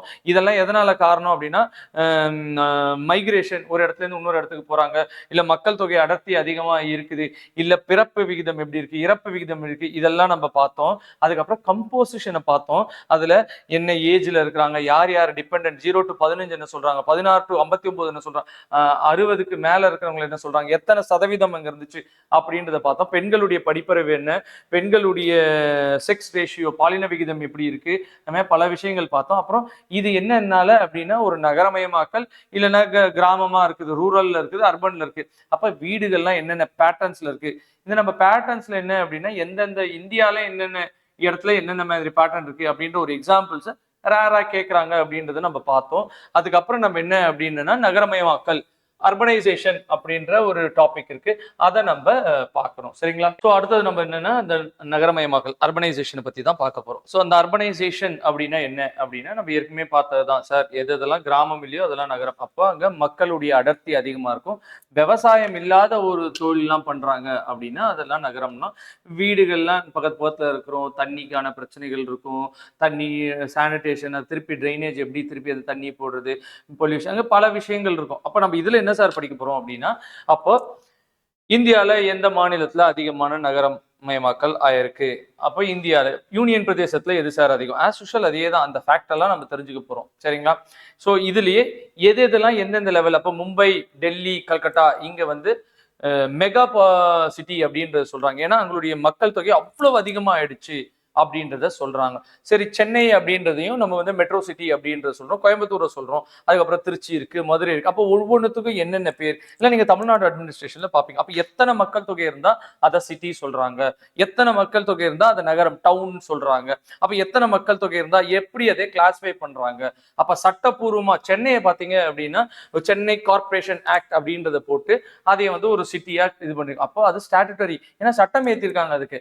ஆனா சென்னை பக்கத்துல ஒரு அரக்கோணம் இருக்கு, அதுக்கு எந்த வித சட்டமும் ஏத்தல. அது பக்கத்துல பாத்தீங்கன்னா ராணிப்பேட்டைன்னு இருக்கு. அப்ப இதெல்லாமும் ஒரு நகரம் தான், ஒரு சிட்டி தான், சிட்டியில ஒரு டவுன் அப்படின்றது சொல்லலாம். அப்ப இதுக்கு எப்படி கிரைட்டீரியா இருக்கு? அப்ப இது மக்கள் தொகை அதிகமா இருக்கு. அப்ப இந்த சென்செக்ஸ் பேஸ் பண்ணி ஒரு சில ஊர்லாம் இப்ப டெல்லி பாத்தீங்க அப்படின்னா டெல்லி இருக்கும், பக்கத்துல நொய்டா இருக்கும், பக்கத்துல அது இருக்கும். மும்பை பாத்தீங்கன்னா மும்பை இருக்கும், பக்கத்துல தானே இருக்கும், பக்கத்துல நவி மும்பை இருக்கும், இது மாதிரி கல்யாண் இருக்கும். இந்த மாதிரி பல விஷயத்தை சேர்த்ததுதான் மும்பை. அப்ப இதெல்லாம் நான் நிறைய பக்கத்துல சிட்டி இருக்கு சார். அந்த சிட்டி எல்லாம் டெவலப் ஆகி அது எல்லாமே மும்பைக்குள்ள வந்துச்சு. இப்ப சென்னையும் ஏறத்தாழ அப்படிதான், ஆனா அந்த அளவுக்கு ஆகல இன்னும். இப்ப சென்னை பக்கத்துல அந்த சைடுல பாத்தீங்கன்னா திருவள்ளூர் டிஸ்ட்ரிக்ட், இந்த சைடுல செங்கல்பட்டு, அந்த சைடுல காஞ்சிபுரம், எல்லாமே டெவலப் ஆயிட்டே வருது. ஆனா இன்னும் ஃபுல்லா டெவலப் ஆகல. மும்பைலாம் பயங்கரமா வளர்ந்துருச்சு. அதாவது இந்த சைஸை நான் சொல்றேன், மக்கள் தொகையில நான் சொல்றேன். அப்போ எது எதுக்கு எப்படி எப்படி எல்லாம் பேர் வச்சுக்கணும், அதுதான் நம்ம வந்து இந்த நகரமயம்ல பார்க்கணும். அப்ப இதனால என்ன சார் பிரச்சனை வருது அப்படின்றத நம்ம பார்க்க போறோம், சரிங்களா? சோ இதுலயும் நமக்கு என்ன அப்படின்றத பாத்தீங்க அப்படின்னா மெயினா ஃபேக்சுவல் பேஸ் தான். ஜியோகிராஃபியில ஃபுல் அண்ட் ஃபுல் ஃபேக்சுவல் தான் சார். ஸோ இதுதான் நகரமயமாக்கல். அப்போ இந்த நகரமயமாக்கல்ல நமக்கு என்னெல்லாம் கேட்டிருக்காங்க, அக்ரிகல்ச்சர் இல்லாத வேலைகள் நிறைய பார்க்க போறாங்க. இப்போ இது சார் ஃபர்ஸ்ட் வந்துருச்சு சார். ஸோ என்ன அப்படின்னா 1901 2011 நம்ம 3 மடங்கு நகரமயமா ஆக்கியிருக்கோம் அப்படின்றத சொல்றாங்க சார். எத்தனை மடங்கு? 3 மடங்கு நம்மளுடைய நகரமயமா இருக்கு அப்படின்றத தெரிஞ்சுப்போம், சரிங்களா? 3 டைம்ஸ், சரிங்களா? ஸோ ஏறத்தாழ 2001 27%, இப்ப 2011 31%. இது இந்தியா முழுக்க சார். டிகேடல் growth 10 ஆண்டுக்கு ஒரு முறை பாத்தீங்க அப்படின்னா 3% வளர்ந்துடும். இந்த ஃபேக்ட் எல்லாத்தையும் ஞாபகம் வச்சுக்கோங்க, சரிங்களா? 3% 10 வருஷத்துக்கு ஒரு தடவை 3% growth இருந்துகிட்டே இருக்குது. இப்ப பாத்தீங்க அப்படின்னா 2011 சென்செக்ஸ் படி 31% இந்தியால நகரமயமாயிருக்கு. அப்ப இன்னும் பாத்தீங்கன்னா கிராமப்புறம் தான், ரூரல் செக்டார் தான் அதிகமா இருக்கு அப்படின்றத தெரிஞ்சுக்கும். ஸோ இதுல ஒரு ஸ்டேட், ஒரு மாநிலம் எடுத்தீங்கன்னா எந்த மாநிலத்துக்கு அதிகபட்சமா நகரமயமாயிருக்கு அப்படின்னா அது கோவா அப்படின்றத தெரிஞ்சுக்கோங்க, சரிங்களா? 62%. எந்த மாநிலத்துல வந்து ரொம்ப குறைவா இருக்கு அப்படின்றத பாத்தீங்கன்னா இமாச்சல பிரதேஷ் 10% தான். ஃபுல்லா மலை தான் இருக்கு, இமயமலை தான் இருக்குது. 10% தான் வந்து நகரமயம் இருக்கு அப்படின்றது தெரிஞ்சுக்கும். அதே நேரத்துல யூனியன் பிரதேசம், யூனியன் டெரிட்டரியில் எது சார்? நம்மளுடைய டெல்லி தான். அடுத்தது சண்டிகர். இதே பெரிய மாநிலத்துல அப்படின்றத பாத்தீங்க அப்படின்னா நம்ம தமிழ்நாடு தான் வந்து. ஸோ இதனால இதை நல்லா தெரிஞ்சு வச்சுக்கோங்க. ஸோ தமிழ்நாடு தான் 48.4% அப்படின்னு தெரிஞ்சுக்கோ. அடுத்தது கேரளா, அடுத்தது மகாராஷ்டிரா. இன்னைக்கு ரேஞ்சில் பார்த்தீங்கன்னா நம்ம 54 55% வரைக்கும் வந்திருப்போம் நகரமயமாக்கல்ல. ஸோ 48.4% அப்படின்றத தெரிஞ்சுக்கோங்க. ஸோ இதுல என்னன்னா ஒரு ஃபேக்ட் கண்டென்ட் கொடுத்துருக்காங்க. நம்ம ஏற்கனவே சொன்னதுதான், சட்டப்பூர்வமா இதெல்லாம் நகரங்கள் ஆக்கியிருக்காங்க. அப்புறம் பாத்தீங்க அப்படின்னா கணக்கெடுப்பு சென்செக்ஸ் எடுத்திருக்கோம், அதுல இவ்வளவு மக்கள் தொகை இருக்கு, அதனால இது வந்து ஒரு நகரம் அப்படின்றத சொல்றாங்க. அர்பன் அக்ளோமரேஷன் அப்படின்றத சொல்றாங்க. பக்கத்துல வளர்ந்துகிட்டே வருது அப்படின்றத சொல்றது. அவுட் க்ரோத், பல விஷயங்கள் சொல்லியிருக்காங்க. இந்த மாதிரி கேட்ட கண்டென்ட் எல்லாம் அப்பப்ப என்னன்னா இதுல நமக்கு ஒன்றும் பெருசா பிலிம்ஸ்ல வர போறதுல. மெயின்ஸை பொறுத்த வரைக்கும் எப்பயாச்சும் இந்த அர்பன் அக்ளோமரேஷன்றது, அவுட் க்ரோத்னா என்ன, இதுல பாப்புலேஷன் எப்படி இருக்கும், இல்ல சென்செக்ஸ்ல எப்படி இருக்கும், இந்த டேட்டாஸ்ல அப்பப்ப கேள்விகள் வருது. மெயின்ஸ்ல கடந்த குரூப் 1 மெயின்ஸ்ல பாத்தீங்க, இல்ல குரூப் 2ல மெயின்ஸ் எல்லாம் பாத்தீங்கன்னா இதன் அடிப்படையில அப்பப்போ கேள்விகள் கேட்டுறாங்க. அப்ப இதோடைய புரிதல் நமக்கு பிலிம்ஸ்ல இல்லைனாலும் மெயின்ஸ்ல தெரிஞ்சு வச்சுக்கோங்க. இதுல இருந்து கேள்விகள் வருது அப்படின்றத தெரிஞ்சு வச்சுக்கோங்க. ஸோ எத்தனை நகரம் இருக்கு, எத்தனை சட்டப்பூர்வமான நகரம் இருக்கு, எத்தனை அர்பன் அக்ளமரேஷன் இருக்கு அப்படின்றதெல்லாம் இங்க கொடுத்துருக்காங்க. நம்ம இதுல என்ன சார் பாக்குறோம் அப்படின்னா 10 மில்லியனுக்கு மேல இருக்கக்கூடிய ஒரு பாப்புலேஷன் உள்ள சிட்டிஸ், அதுக்கு பேர் என்ன சொல்றாங்க, மெகா சிட்டிஸ். இதை நீங்க தெரிஞ்சு வச்சுக்கோங்க. மெகா சிட்டிஸ்னா 10 மில்லியனுக்கு மேல பாப்புலேஷன் இருக்கணும். 10 மில்லியனுக்கு மேல பாப்புலேஷன் இருக்குது மெகா சிட்டி அப்படின்னா. இந்தியாவில எதெல்லாம் மெகா சிட்டி அப்படின்றத பாத்தீங்கன்னா டெல்லி, மும்பை, கல்கட்டா, இதெல்லாம் மெகா சிட்டி அப்படின்றத சொல்றாங்க. ஸோ urban செட்டில்மெண்ட் நம்ம ஏற்கனவே பார்த்துட்டோம். இதுல பாத்தீங்க அப்படின்னா சார் கனர்பரேஷன் அப்படின்னு இது வரிசையா எப்படி எழுதணும் அப்படின்னா கனர்பரேஷன் சிட்டி, ஸோ மாநகரம், பெருநகரம், சரிங்களா? அடுத்தது சிறுநகரம், ஸ்மால் டவுன், வில்லேஜ் கிராமம் அப்படின்றது, குக் கிராமம் அப்படின்றது, ஐசோலேட்டட் பிளேஸ் அப்படின்றது. உங்களுக்கு எது ஜாஸ்தி எது கம்மி அப்படின்ற ஒரு விகிதத்தை நீங்க தெரிஞ்சு வச்சுக்கணும். எது சிட்டி எது வந்து வில்லேஜ் அப்படின்றத நீங்க தெரிஞ்சுக்கணும். பட் டவுன் அப்படின்னா என்ன சார் அப்படின்னா நீங்க ஒன்னே ஞாபகம் வச்சுக்கோங்க, 1,00,000க்கும் மேல மக்கள் தொகை இருக்கு அப்படின்னா அது டவுன். நம்ம ஸ்கூல் புக்ல கொடுத்துருக்க எக்ஸாம்பிள் நம்ம தெரிஞ்சு வச்சுப்போம். அரக்கோணம் அப்படின்றது வந்து ஒரு டவுன் அப்படின்றத நம்ம தெரிஞ்சு வச்சுப்போம். அப்ப சிட்டி அப்படின்னா என்ன சார் அப்படின்னா அது டவுனை விட பெருசா இருக்கும் அப்படின்றது, சரிங்களா? டவுனை விட பெருசா இருக்கணும், 1,00,000க்கு மேல இருக்கணும். இது 1,00,000க்கு குறைவா இருக்கணும், இது 1,00,000க்கு மேல இருக்கணும். கரெக்டா பாத்துக்கோங்க. 1 லேக்கோட கம்மியா இருக்குது அப்படின்னா அது டவுனு, 1 லேக்கு மேல இருக்கு அப்படின்னா அதுக்கான எக்ஸாம்பிள் கோயம்புத்தூர் அப்படின்றது கொடுத்துருவாங்க. மெட்ரோபாலிட்டன் அப்படின்னா என்ன சார் அப்படின்னா அது வந்து 10 லட்சத்திலேருந்து 50 லட்சம் வரைக்கும் இருந்துச்சு அப்படின்னா அது metropolitan. Example Madurai. Mega city அப்படின்னா கிரேட்டர் சென்னை அப்படின்றது. ஏன்னா 50 லட்சத்துக்கும் மேல வந்து நமக்கு பாப்புலேஷன் இருக்கு. கனர்பரேஷன் அப்ப பக்கத்துல இருக்கிற ஊரெல்லாம் சேர்த்து வளர்ந்துட்டோம் அப்படின்னா உதாரணம் டெல்லி கனர்பரேஷன் அப்படின்றத சொல்லிக்கலாம். இந்த டேட்டாஸ் எல்லாம் ஞாபகம் வச்சுக்கோங்க. ஸோ எது மெகா சிட்டி அப்போ சென்னை, மெட்ரோபாலிட்டன் எது சென்னையும் மெட்ரோபாலிட்டன் தான் இல்லைன்னு சொல்ல. பட் இந்த எக்ஸாம்பிள்ஸோட நீங்க ஞாபகம் வச்சுக்கோங்க. மேட்ச் த ஃபாலோயிங் எல்லாம் கேட்டாங்க அப்படின்னா உங்களால கரெக்டா ஆன்சர் பண்ண முடியணும். சரிங்களா? அப்போ உலகத்துல மிக மிக பழமையானது எது சார் அப்படின்னா டமாஸ்கஸ் தான் உலகத்திலே. ஏன்னா 11 ஆண்டுகளா இருக்குது அப்படின்றத சொல்றாங்க. அப்ப இருக்கிறதுலே மிக அதிகமான பாப்புலேஷன் உள்ளது எது அப்படின்னா டோக்கியோ தான். வேர்ல்ட்ஸ் லார்ஜஸ்ட் சிட்டி, சாரி பாப்புலேஷன்ல லார்ஜஸ்ட் சிட்டி, பாப்புலேஷன்லயே அது இருக்குது. லார்ஜஸ்ட் சிட்டி எது அப்படின்றத பாத்தீங்கன்னா மிகப்பெரிய நகரம் பாத்தீங்க அப்படின்னா அது டோக்கியோ அப்படின்றது ஞாபகம் வச்சுக்கோங்க. சரிங்களா? இந்த டேட்டாஸ் எல்லாம் கேட்டா நம்மளால ஆன்சர் பண்ண முடியணும். இதனால என்னெல்லாம் நடக்குது அப்படின்றத சொல்றாங்க. இதுல நிறைய இம்பாக்ட்ஸ் இருக்கு. டிரான்ஸ்போர்ட்டேஷன், படிப்பு, communication, water, drinking water, sanitation, drainage, phone, telephone, mobile phone, infrastructure, road, pollution control, குப்பைகளை கொண்டு போகிறது, சரிங்களா, wastage disposal, electronic disposal, power supply அப்படின்ட்டு பல விஷயங்கள் நகரமாக ஆக பல விஷயங்கள் இப்படி இருக்கு. வருமானமும் அரசாங்கத்துக்கு அதிகமா வருது. அதை மெயின்டைன் பண்றதுக்கும் நிறைய கஷ்டமும் அரசாங்கம் பட்டுட்டு தான் இருக்குது. சரிங்களா? ஸோ இதெல்லாம் இம்பாக்ட். இதனால என்னென்ன பிரச்சனைகள் வருது இதை கூட இந்த உர்பன் ஸ்ப்ரால் அப்படின்ற அந்த வார்த்தையை வச்சு கூட மெயின்ஸ்ல கேள்விகள் வருது. ஸோ இந்த டாபிக்கை பொறுத்த வரைக்கும் நிறைய மெயின்ஸ் ஓரியன்டட்ல சோஷியோ எக்கனாமிக்கா இருந்தாலும் சரி, எக்கனாமிக்ஸா இருந்தாலும் சரி, ஜியாகிரபியா இருந்தாலும் சரி, மூணுத்துலயுமே இந்த டாபிக்ல இருந்து கொஸ்டின்ஸ் மாறி மாறி மாறி வருது. அதனால இதை மெயின்ஸ் ஓரியன்டட்ல நீங்க படிக்கணும்னா நல்லா படிச்சு வச்சுக்கலாம். அப்கோர்ஸ் ஃபேக்சுவல் கண்டென்ட்லாம் நிறைய உங்களுக்கு இதுல இருக்கு. இதுல நமக்கு ஒன்றும் பெருசா வந்து கேட்க போறது இல்லை. ஸோ அடுத்தது என்ன அப்படின்றத பாத்தீங்கன்னா ஹியூமன் டெவலப்மெண்ட். அப்போ மக்கள், ஸோ பாப்புலேஷனை பத்தி பார்க்கும்போது மக்கள் நல்லா சிறப்பா இருக்கிறாங்களா இல்லையா அப்படின்றது பார்க்கணும். அது கணக்கெடுக்க எடுக்கணும். அப்போ அது நமக்கு ஏற்கனவே நம்ம பார்த்துருக்கோம். ஹியூமன் டெவலப்மெண்ட் இண்டெக்ஸ் முன்னாடியே நம்ம பார்த்தாச்சு. சரிங்களா? ஹியூமன் டெவலப்மெண்ட் இண்டெக்ஸ்னா யார், என்னது, 1990 யுனைடெட் நேஷன் எப்படி ஃபார்ம் பண்ணுச்சு, யார் 2 பேர் அப்படின்றத பார்த்தீங்கன்னா மஹபூப் உல் ஹக்ன்றவரும் நம்மளுடைய அமர்த்தியா சென் அவங்க தான் இதை கொடுத்துருப்பாங்க. 3 விகிதத்தில் கொடுத்துருப்பாங்க. என்னென்ன அப்படின்னா நீங்கள் எவ்வளோ தூரம் படிச்சிருக்கீங்க, உங்களுடைய படிப்பறிவு எவ்வளோ தூரம் இருக்குது, உங்களுடைய வருமானம் எப்படி இருக்குது, உங்களுடைய ஹெல்த், நீங்கள் எவ்வளோ வருஷம் வரைக்கும் உயிரோட வாழறீங்க. இந்த 3 அடிப்படையில் உலகத்தில் இருக்கிற எல்லா நாடுகளையும் தரவரிசை பண்ணுறாங்க. இது அவங்க மட்டும் பண்ணல, நம்மளுடைய இந்தியாவில் நித்தி ஆயோகம் ஒவ்வொரு மாநிலத்துடைய இதை வந்து பட்டியலிட்டு அவங்க கொடுக்குறாங்க. இந்த டீடைல்ஸ் நம்ம தெரிஞ்சுக்கணும். ஏற்கனவே நம்ம இருக்கிற கிளாஸஸ்ல இதெல்லாம் நம்ம பார்த்துருக்கோம். சரிங்களா? ஹியூமன் டெவலப்மெண்ட் இண்டெக்ஸ் அப்படின்றது சொல்றாங்க. மனிதவள வளர்ச்சி குறியீடு யார் ரிலீஸ் பண்றா? யுஎன்டிபி ரிலீஸ் பண்ணுது. எதன் பேஸ்ல அப்படின்னா உங்களுடைய படிப்பறிவு, உங்களுடைய ஹெல்த், உங்களுடைய வருமானத்தின் அடிப்படையில இவங்க பண்றாங்க. இதெல்லாம் நம்ம நிறைய பார்த்துருக்கோம், முன்னாடியே பார்த்துருக்கோம். இந்த 3 குறியீடுகளையும் பார்த்துருக்கோம். என்னென்ன நடக்குது அப்படின்றதையும் நம்ம பார்த்துருக்கோம். அது மட்டும் இல்லாம இது வந்து எக்கனாமிக்ஸ்லயும் உங்களுக்கு டீட்டெயில்டா எடுத்திருப்பாங்க. இப்போ எந்தெந்த லெவல்ல எது எது இருக்குது, அப்போ 0.5 குறைவா இருந்தா என்ன ஆகும், 0.5லேருந்து 0.69 இருந்தா என்ன ஆகும், எது அதிகபட்சம், எது மிதமானது, எது குறைவானது, இதெல்லாம் இந்த வேல்யூஸையும் நீங்க ஞாபகம் வச்சுக்கோங்க. சரிங்களா?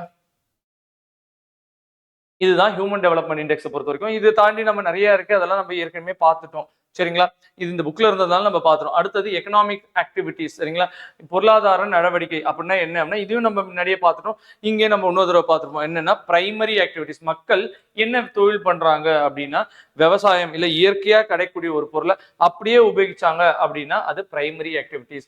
அப்போ பால் இருக்கு அப்படியே குடிச்சிடும், தக்காளி இருக்கு அப்படியே சாப்பிட்றோம் அப்படின்னா அதெல்லாம் பிரைமரி ஆக்டிவிட்டிஸ். சரிங்களா? அப்போ என்னெல்லாம் எக்ஸாம்பிள் அப்படின்னா உணவு சேகரிப்பு, சரிங்களா, வேட்டையாடுதல், மரம் கட்டுறது, மீன் பிடிக்கிறது, ஆடு மாடு கோழி வளர்க்குறது, விவசாயம் பண்றது, இல்லை அப்படின்னா ஏதாவது ஒரு மைனிங் பண்றது, இது எல்லாம் வந்து பிரைமரி ஆக்டிவிட்டிஸ்ல வந்துருது. சரிங்களா? செகண்டரி ஆக்டிவிட்டிஸ்ல என்ன சார், அந்த ரா மெட்டீரியல் நம்ம கிடைச்ச அந்த இரும்பு தாதுவோ இல்லை நிலக்கரியோ அதை எடுத்து அதுல இருந்து வேற ஒரு பொருளை உற்பத்தி பண்ணோம் அப்படின்னா அது iron and Steeles, automobile manufacturing, அதெல்லாம் செகண்டரி ஆக்டிவிட்டிஸ். டெர்ஷரி மூன்றாம் நிலை தொழில்கள் என்னெல்லாம் அப்படின்றத பார்த்தீங்க அப்படின்னா டிரான்ஸ்போர்ட்டேஷன், இங்கேருந்து போக்குவரத்து, ஒரு டாக்டரு, ஒரு இன்ஜினியரிங் சர்வீஸு, போலீஸு, கம்யூனிகேஷனு, தகவல் தொடர்பு, சரிங்களா, பேங்க்கு, சரிங்களா, வங்கிகள், இந்த மாதிரியான பல விஷயங்கள்லாம் வந்து டெர்ஷரி ஆக்டிவிட்டிஸ். இதெல்லாம் நம்ம ஏற்கனவே நிறைய வாட்டி பார்த்துருப்போம். நிறைய சப்ஜெக்ட்ல வரும், எக்கனாமிக்ஸ் டீட்டெயிலாக வரும். நம்மளுடைய இதுல இங்க லைட்டா கொடுத்துருக்காங்க. அடுத்தது என்ன அப்படின்னா குவாட்டர்னரி அப்படின்றாங்க. அப்ப 4ஆம் நிலை அப்படின்னு ஒண்ணு சொல்றாங்க, 5ஆம் கியூனரி அப்படின்றத சொல்றாங்க. இதையும் நம்ம தெரிஞ்சு வச்சுப்போம், சரிங்களா.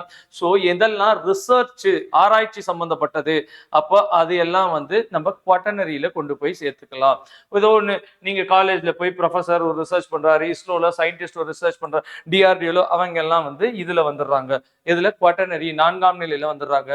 கியூனரி 5ஆம் நிலை அப்படின்னு ஒண்ணு இருக்குது. யார் யாரெல்லாம் டெசிஷன் பண்றாங்க, இப்ப நீங்க வந்து ஏதோ ஒரு எக்ஸாமுக்கு படிக்கிறீங்க, நீங்க ஒரு ஐஏஎஸ் ஆஃபீஸர் ஆகணும்னு பாக்குறீங்க அப்படின்னா நீங்க வந்து இல்ல ஒரு மினிஸ்டர் ஆகுறீங்க, இல்ல நீங்க ஒரு ஜட்ஜ் ஆகுறீங்க, நீங்க தான் டிசைடிங் அத்தாரிட்டி, அவங்களெல்லாம் வந்து நம்ம 5ஆம் நிலை கியூனரி. இது ரெண்டுமே எதுல வருது அப்படின்னா இந்த டெர்ஷரிக்கு கீழே தான், இதுக்கு கீழே தான் நம்ம ரெண்டா பிரிச்சிருக்கோம் அப்படின்றத தெரிஞ்சுக்கோங்க, சரிங்க. ஏன்னா இந்த சர்வீசஸ்லாம் நிறைய எக்ஸாம்பிள்ஸ் பார்த்தீங்க அப்படின்னா அதுக்கு கீழே தான் வரும். இதுதான் சார் நமக்கான முக்கியமானது, சரிங்களா. இதை தாண்டி சில கொஸ்டின்ஸ் எல்லாம் இருக்குது, அதெல்லாம் வந்து நான் உங்களுக்கு ஏற்கனவே கொடுத்துருக்கேன். இந்த கொஸ்டின் என்ன அப்படின்றத பார்ப்போம். அப்போ இதுல என்னன்னா மேட்ச் த ஃபாலோவிங் அப்படின்னு ஒன்று கொடுத்துருக்காங்க. என்ன சார் மேட்ச் த ஃபாலோவிங் பண்ண சொல்லியிருக்காங்க அப்படின்னா செக்ஸ் ரேஷியோ அப்படின்னு ஒன்று சொல்லியிருக்காங்க, பாலின விகிதம் அப்படின்றது சொல்றாங்க. 1000 ஆண்களுக்கு எத்தனை பெண்கள் இருக்கிறாங்க அப்படின்றது நமக்கு தெரியும். ஸோ இதுல வந்து இந்தியாவில் 2011 படி 940. மிக குறைந்தது எந்த மாநிலத்துல இருக்கு உங்களுக்கு தெரிஞ்சா கீழே கமெண்ட் பண்ணுங்க. தமிழ்நாடுக்கு 995 அப்படின்றதையும் ஞாபகம் வச்சுக்கோங்க, சரிங்களா. ஸோ அடுத்தது என்ன, ஐஎம்ஆர் அப்படின்னு ஒன்று சொல்றாங்க. ஐஎம்ஆர் அப்படின்னா இன்ஃபேண்ட் மோர்டாலிட்டி ரேட் அப்படின்றது அர்த்தம். ஸோ இன்ஃபேண்ட் மோர்டாலிட்டி ரேட்னா எத்தனை பிள்ளைங்க இருக்கிறாங்க, அந்த பிள்ளைங்கள்ல சின்ன சின்ன குழந்தைங்க இருக்கிறாங்க, அந்த குழந்தைங்க 1000த்துல எத்தனை இறந்து போகுது, அது இன்ஃபேண்ட் மோர்டாலிட்டி ரேட். அதுக்கு பேரு ஐஎம்ஆர் அப்படின்றது சொல்றாங்க. இங்க ஆனா என்ன கொடுத்துருக்காங்க, 1 லட்சம் கர்ப்பிணி தாய்மார்கள் அப்படின்றத சொல்லியிருக்காங்க. ஸோ அது ஐஎம்ஆர் கிடையாது, அது எம்எம்ஆர், மெட்டர்னல் மோர்டாலிட்டி ரேட் அப்படின்னு சொல்லுவாங்க. அப்ப அந்த இடத்துல என்ன, 1 லட்சம் கர்ப்பிணி, இங்க எல்லாம் ஞாபகம் வச்சுக்கோங்க. இந்த இடத்துல இது கரெக்ட் தான், ஆனா இந்த பாயிண்ட் ரெண்டையும் மாத்தி கொடுத்துருக்காங்க. ஒரு இது முடியும் முன் குழந்தைகள் இறப்பு விகிதம். ஸோ இது ரெண்டுமே மாத்தி கொடுத்துருக்காங்க, எம்எம்ஆரையும் ஐஎம்ஆரையும் மாத்தி கொடுத்துருக்காங்க. மதர்ஸ் டெத்ஸ், ஆனா அந்த மதர்ஸ் டெத்ஸ் எப்படி அப்படின்னா 1 லேக்குக்கு வரணும், சரிங்களா. 1 லேக்குக்கு எத்தனை தாய்மார் இறந்து போறாங்க, சரிங்களா. அது maternal mortality rate. Infant mortality rate அப்படின்னா 1 வயசுக்குள்ள இருக்கக்கூடிய குழந்தைகள் எத்தனை இறந்து போகுது, 1000க்கு, சரிங்களா. சரிங்களா, அதாவது இன்ஃபேண்ட் போது 1000, தாய்மார்கள் கர்ப்பிணி தாய்மார்கள் போது 1 லட்சம் அப்படின்ற அந்த வேல்யூவை ஞாபகம் வச்சுக்கோங்க. இன்ஃபேண்ட் மதிய நியோநேட்டல் அப்படின்றது சொல்லுவாங்க. அப்போ 1 மாசம் இல்ல 28 நாளுக்குள்ள எத்தனை குழந்தைகள் இறந்து போகுது. அதே மாதிரி சைல்டு மோர்டாலிட்டி ரேட், 5 வயசுக்குள்ள எத்தனை குழந்தைகள் இறந்து போகுது அப்படின்றதுலாம் கணக்கெடுப்பாங்க. அப்புறம் அடர்த்தி, மக்களுடைய அடர்த்தி டென்சிட்டி அப்படின்னும் போது 1000 சதுர கிலோமீட்டர்ல எத்தனை மக்கள் இருக்கிறாங்க அப்படின்றத கேட்கறாங்க. அப்ப இதுல 1 and 4 மட்டும் தான் கரெக்டா மேட்ச் ஆயிருக்கு. ஏன்னா 2B and C வந்து தப்பா மேட்ச் பண்ணியிருக்காங்க, சரிங்களா. Birth rate of live birth concurring during the year, 1000 பாப்புலேஷனுக்கு எத்தனை அப்படின்ற மாதிரி கொடுத்துருக்காங்க. ஸோ கிளாஸ் 2 அர்பன் செட்டில்மெண்ட் நம்ம ஏற்கனவே பார்த்தோம் ஒன்னொன்னும். ஸோ சிட்டினா என்ன, டவுன்னா என்ன, அது கிளாஸ் 1 கிளாஸ் 2 அப்படின்லாம் சொல்றாங்க. அதோடைய பாப்புலேஷன் என்ன அப்படின்றதையும் கேட்டிருக்காங்க.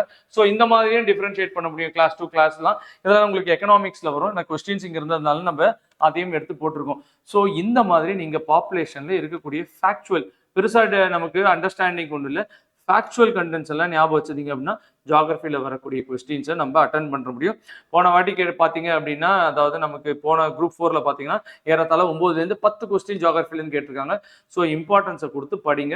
ஃபேக்சுவல் கண்டென்ட்ஸை நல்லா தரவு பண்ணிட்டீங்க அப்படின்னா இருக்கக்கூடிய கொஸ்டின்ஸ் எல்லாத்தையும் நம்மளால கண்டிப்பாக அட்டன் பண்ண முடியும்.